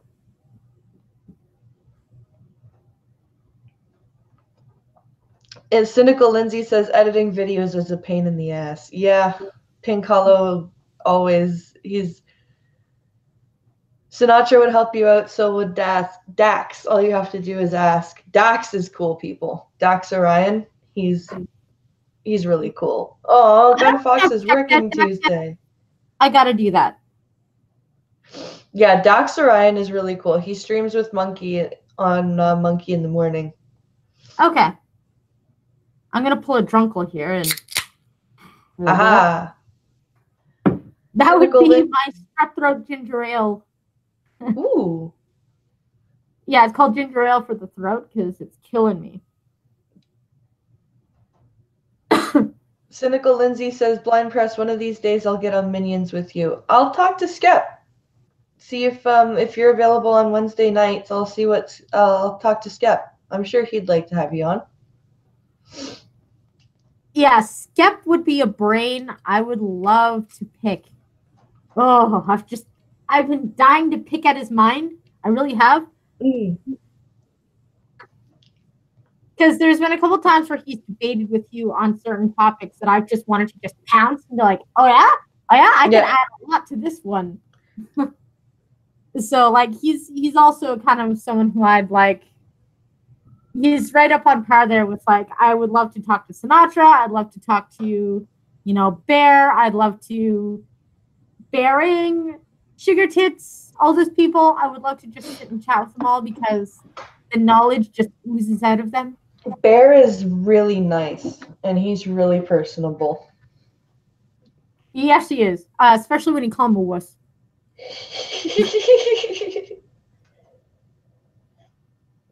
I would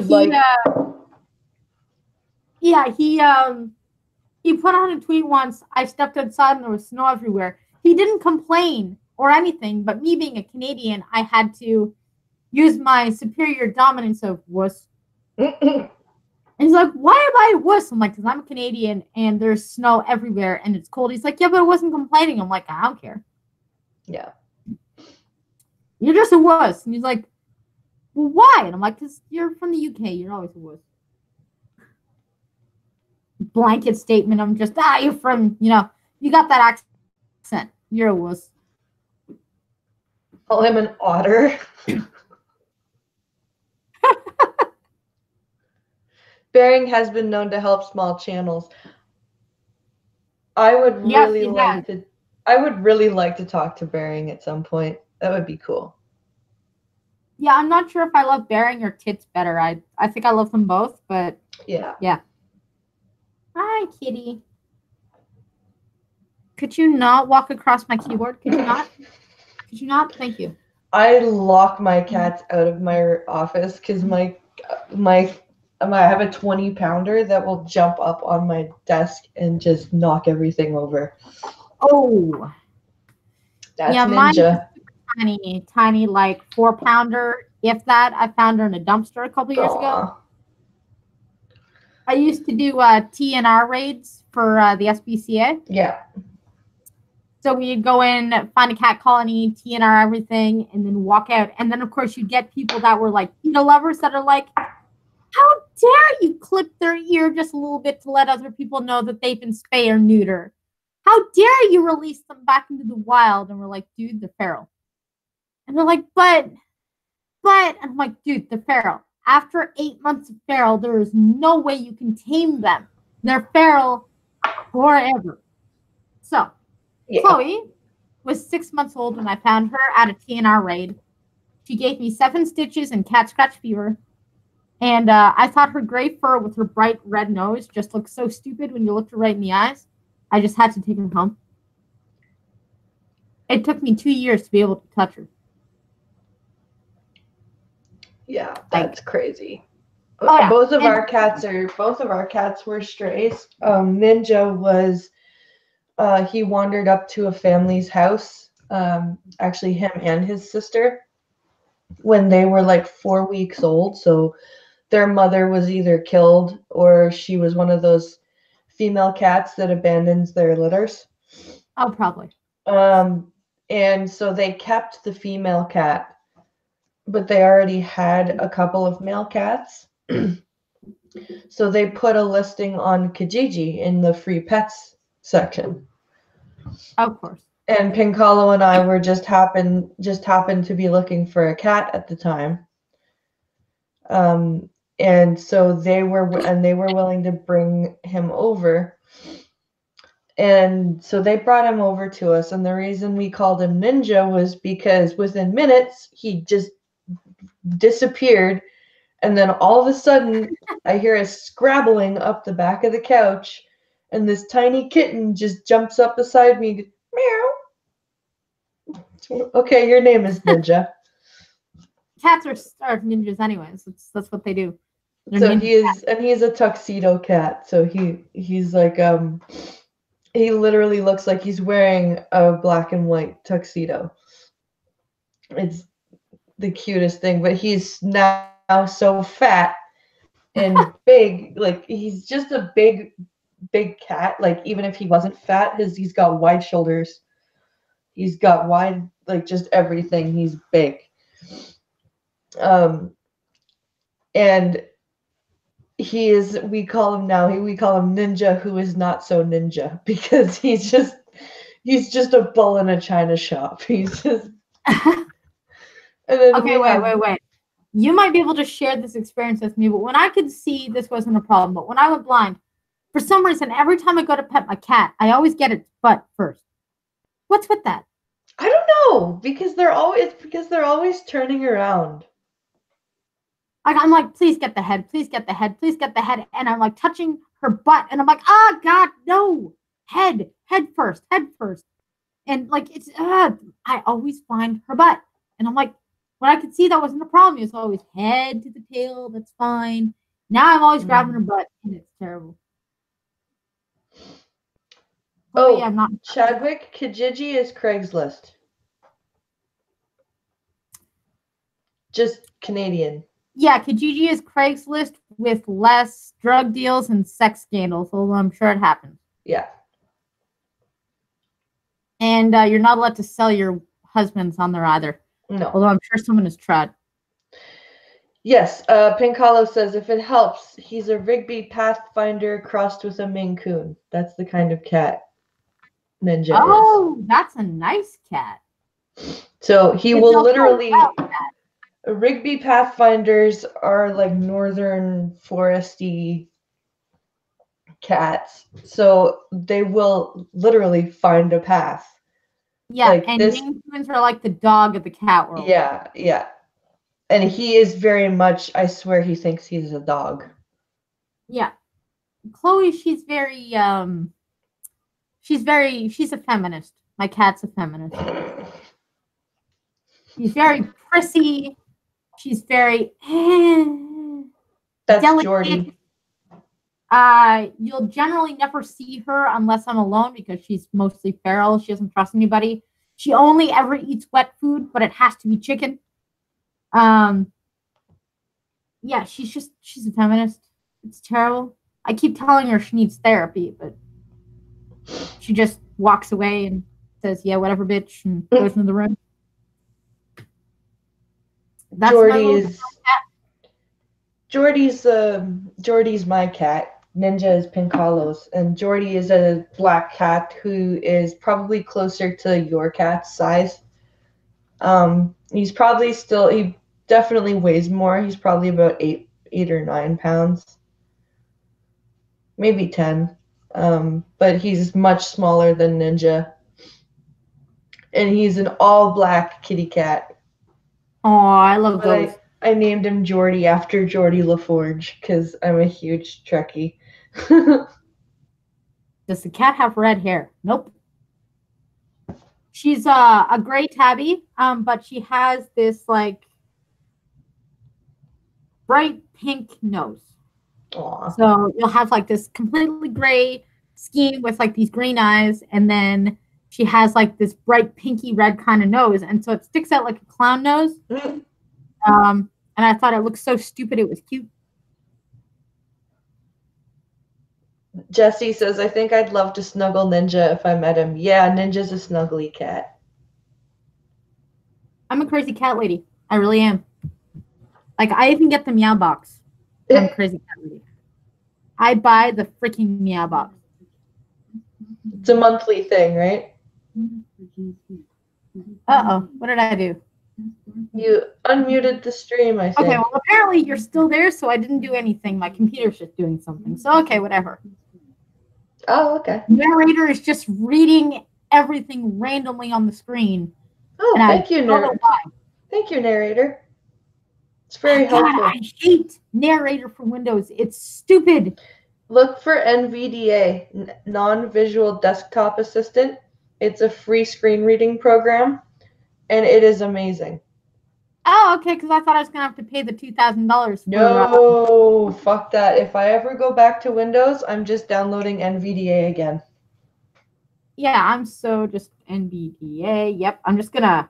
Yeah, Google NVDA, and, like, there is an option to donate a few bucks, but you don't have to download it. But it's a completely non-profit, run on donations screen reader, and it is absolutely free, and it is wonderful. Yeah, that's what's going to happen next, because I am so sick of Windows Narrator. My setup, is I have this huge TV, and I have my laptop hooked up to it, and then I use Seeing AI to read everything on the TV. And then I video call my brother, and I'm like, where's my mouse? And he tells me, and then I hang up, and then I do stuff for a while, and then when I lose my mouse again, I have to call him. And so I'm using my cell phone with my television, with my laptop, with my brother. You know what you should download? Oh yeah. Be My Eyes. No, seriously. Look for Be My Eyes on the App Store. It's a video like where it's specifically for blind people. There's volunteers that when you use the app, you're connected to somebody who they look through your phone's camera, like basically a video call. And you can be like, if your brother's working or something. Oh yeah, And I do strange hours too. Like it'll be like 1 a.m. and my little brother wakes up and is like, "What is this? I work, you know." Yeah, it's a 24-hour thing. You can, doesn't matter when you're calling them.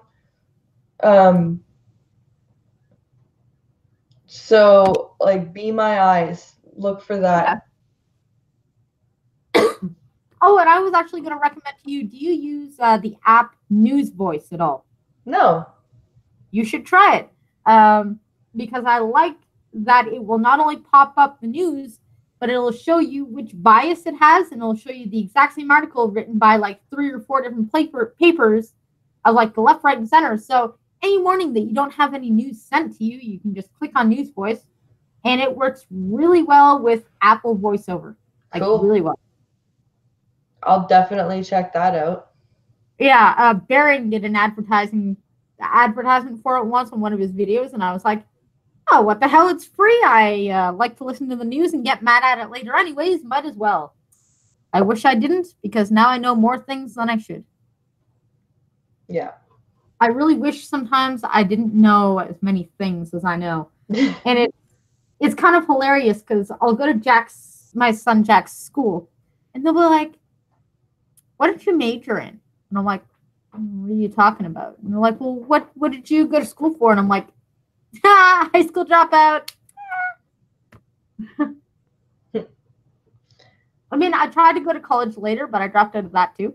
I guess I'm not very good at commitments. So, like, I went to college as a mature student, but I didn't really finish it just because my health was shit. Yeah. So I technically am a high school dropout, but I technically have also been to college, if that makes sense. So people are like, well, you sound like you're educated. And I'm like, yeah, I'm not. They're like, well, what's your secret? I read. Yep. I haven't finished high school. I have 1 credit left in my high school, and I think I have 4 university credits, but I got hit by a car and got into a huge spiral of depression, and got kind of screwed around by my accessibility department at my school and ended up dropping out. Wow, it sounds like you have had about as much luck in life as I have. Yeah, well. Honestly, I think the people that get hit with the most tragic problems end up being the coolest people. Because you learn what is kind of important in life. You learn kind of how to get over hurdles, and you learn how to accept other people very, like, a lot easier, accept differences, accept hardships, accept things, and move forward. And so, like, I find the most interesting people have interesting stories to tell. And I guess that's why Democrats suck at making memes, because, they're all perfect cookie-cutter private school people with no personalities. I think they call that an NPC, but, Yeah. I'm a terrible person, I know. Well, chat, if you guys have any questions for us, I'm going to do another 10 minutes, and then I've got to get ready for my orientation lesson. So if you guys got any questions for either me or Blind Girl or both of us, please have at it. Yeah, hi, Pat. I love you all. You're the best. I think my stepmother is in the chat somewhere too, but I don't think she said anything. I think she's just listening. I actually had to tell my stepmother how to make a YouTube account this morning so she could sub.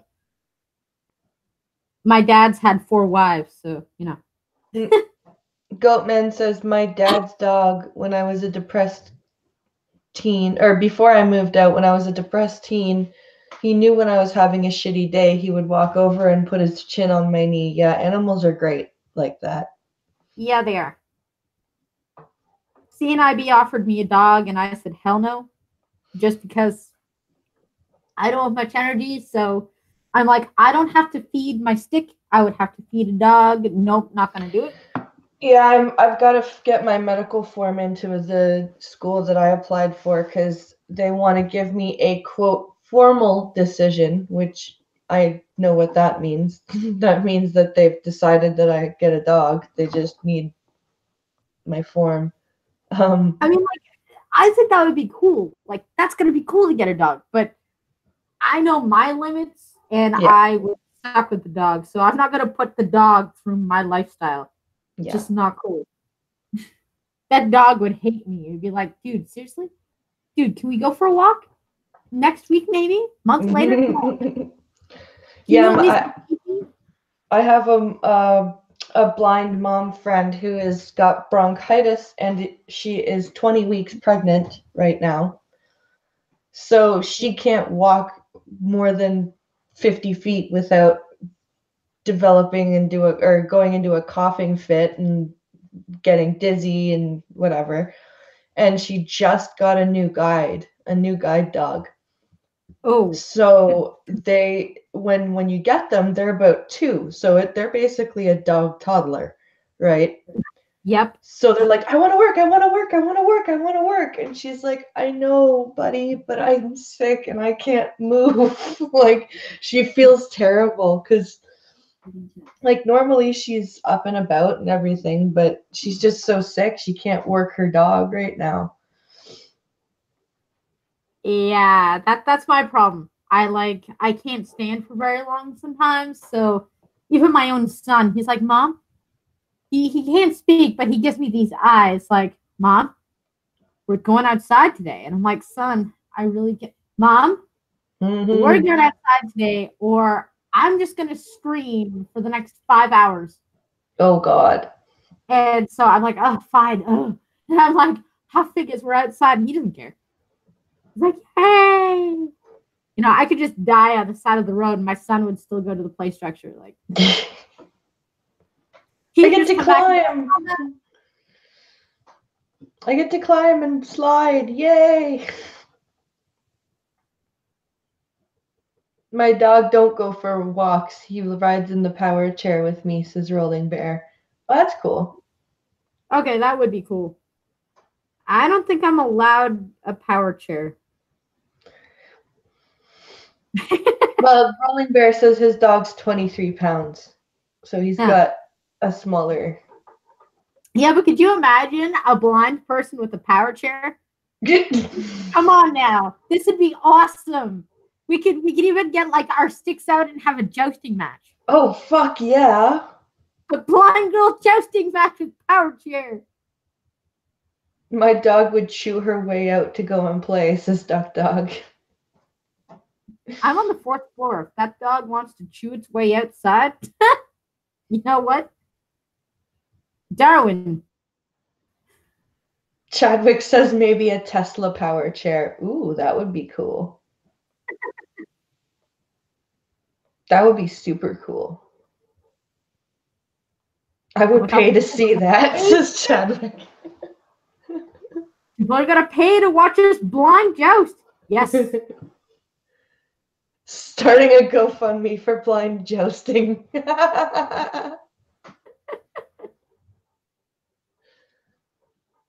That would be amazing. We get the whole blind community together. Yep. You know? If we did in winter, we could use the canal and watch the chairs slide on the ice. It's great. Get beaver tails. Spectators would not get jabbed with the sticks. Not at all. Get a nice beaver tail and hot chocolate. So good. And I'm a diabetic, so it's so wrong. But they're so good. They're one of my many weaknesses. Mm-hmm. Like, and it's actually interesting being a type 1 diabetic. People will usually be like, you went blind because you're diabetes. Is that because you drank too much Coke? Had too much sugar in your coffee? And I'm like, no, actually, it's because I decided I wanted my kids. Yeah. Like, oh, no. It's just because you didn't look after yourself, right? It couldn't possibly because doctor told her to kill your babies. And I'm like, actually, it's because I didn't kill my babies yet. Pregnancy can do that too. But people like automatically just assume like because I'm a diabetic that I can't actually have sugar, which is not true. We have insulin. My baby sister's type 1 diabetic. And does she rock that diabetes? Because you gotta rock it. She's doing much better than she was. She was doing really bad with taking her insulin for a while. And then teenage years. Pardon? If I may ask, was that like her younger years, like teenager years? Well, she's 17. Okay, makes sense. So yeah, it was, and she was diagnosed when she was 9. So it was basically like, people, stop telling me to take my insulin all the time, like, the normal kid stuff, right? But it was getting to the point where her sugar was fluctuating really badly, and she was getting like she got to go to the hospital because she was almost, I think she was into ketone acidosis. Yeah, yep, that'll kill you. And she it was getting really bad, and like I actually yelled at her once. I was like, "You're gonna go blind, and I'm not going to help you." Yep. And what's interesting is I was diagnosed at 14, and what I do know about diabetics in like the kid phase is you feel like you're gonna live forever. Yeah. That's not gonna be me. It's not gonna be me. I can do what I want. I don't want to be told what to do. I just don't want to deal with it. I want to do what I want. I want to be a kid. And so even when I was 14, I railed against every rule, and I was in DKA every couple of months. Yeah. And the doctor's like, dude, like, you're going to kill yourself. And I'm like, no, I'm not. It'll be fine. When I got to about 20 years old, that was when I'm like, okay, I really got to start dealing with this shit. Yeah. And it was a really hard road to kind of pick yourself up on. But what you kind of got to realize is that science has come so far. Like back then, you had to eat at 8, 10, 12, 2, 5, and 8. You had a 30-minute window. You had to eat the exact same amount of carbs, exactly at the same time, every day, no exceptions. And with the new insulins, I can have a can of ginger ale and we're good. So looking back on it, like the reason why I asked if your sister was like younger when she was kind of in her defiant years is because I've noticed that most young diabetics that start off, preteen, teenage years, they all go through that same cycle. Yeah. That cycle of it's not going to be me. Everything's going to be fine. I don't have diabetes. I can just do what I want. If I just close my eyes and plug my ears and ignore it, it'll go away. And it took me 6 years to really realize that this is not going away, and I am not going to be another statistic. Well, when I was pregnant with Logan, I got gestational diabetes. But because I knew the diet, because of my sister, I didn't have to go on insulin. Yeah, and I mean, what's actually really probably the most frustrating thing about it is that there used to be a diabetic diet because we didn't have the insulin to incorporate a regular eating pattern. Like we had to be on a certain amount of carbs and give it a certain amount of insulin at certain times. But the new insulin system now, there is no diabetic diet for type 1s, only type 2s. But the rest of the world hasn't caught up yet.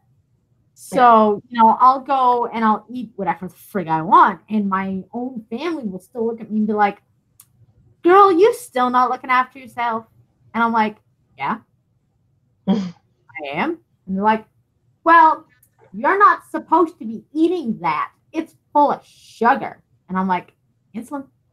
And they're like, yeah, but, and I'm like, dude, we've got rapid. We've got insulin that kicks in 10 minutes instead of 3 hours. Yeah. Think about it. Like, insulin used to kick in every 1.5 to 3 hours. Yeah. Now we've got insulin that kicks in 10 minutes. Yeah, so, my sister's on she's on the rapid one for daytime, and then she has to take the long acting. Yeah, and I believe the the three newest ones that everybody uses is either Lantus, Basaglar, or Tresiba. She's on Lantus, I think, for the long acting one. Tresiba, actually, she might really like it. She's on Lantus for the long one, and I think she's still on Nova Rapid for. Yeah, Nova Rapid is still the best on the market for people that have crazy eating habits. Yeah.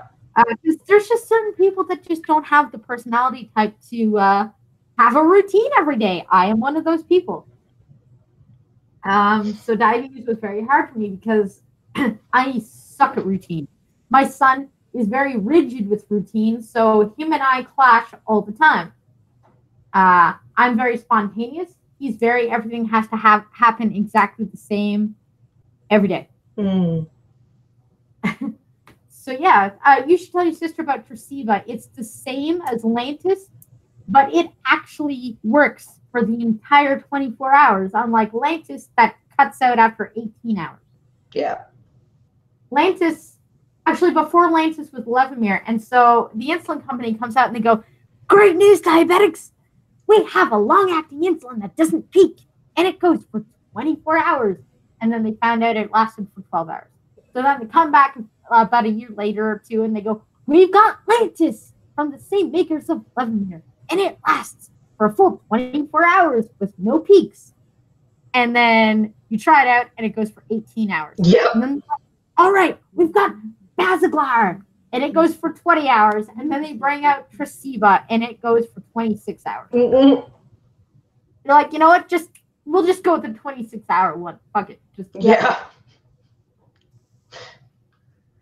Duck Dog says, "I know a guy that works for Novo." Oh, that's cool. Oh, yeah, that is cool.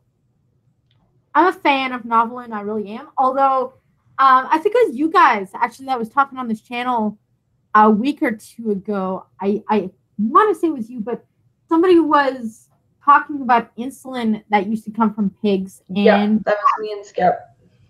Yeah, well, funny enough, just that morning, I had been on a support group for type 1 diabetics.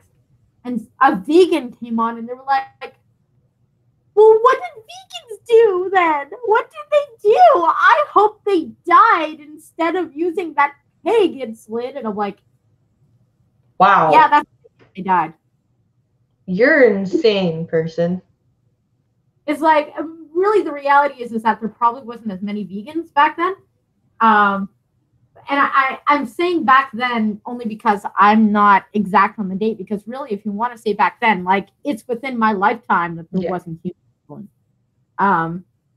But it's just funny the way they said that. Oh my God, I am so sad for all of those animals. And I'm like, well, if it makes you feel any better, they took the insulin cells from animals that were already killed to be used as meat. And she's like, "That is not cool." And I could always hear her tears coming through the screen. Oh, God. Yeah. Fucking vegans. How dare we use pig cells? Like, they were under the impression that we were jabbing needles into pigs and just taking their insulin, which would probably hurt, but whatever. They're pigs. But now that she knows that they're dead when we take the cells, because I'm like, look, they're dead. They're not going to feel it. They're like, "Oh, they lost their lives." And you could just hear the salt in her tears, and you could just put it in your coffee right through the laptop. Just That's amazing. Oh, yeah. And they just thought, and I'm like, "What about diabetic kids?" And they're like, "Well, they should have chosen to die too." And I'm like, whoa. I don't believe that parents should choose things for their children that could lead to their death. No. I'm your parent, therefore I should be able to choose not to get you vaccinated, so you can die. Oh, well, on that note, guys, I got to get ready for my lesson. And I want to thank Blind Girl for coming out. I had a great time. I want to thank you. This is really cool. We gotta have you on more. All right, you know what? I think that would be really awesome. This has been really great. Well, thank you so much. This is really cool. No worries, man. I had lots of fun. Thank you, chat, for coming out. I Thank you really, so much. You guys are awesome. yeah, I hope you guys have a great weekend. Remember, guys, there is no Star Trek stream tomorrow. It is Pinkalo and my 12-year anniversary. So we will be Oh, happy celebrating. anniversary. Thank you very much. We will be celebrating that tomorrow. So there will be no Star Trek stream. It is next Saturday at 10 p.m. Eastern. We're doing the equinox then. So everyone, have a great Friday, a great weekend. Stay safe. We'll see you on Monday. All right. Take care, guys.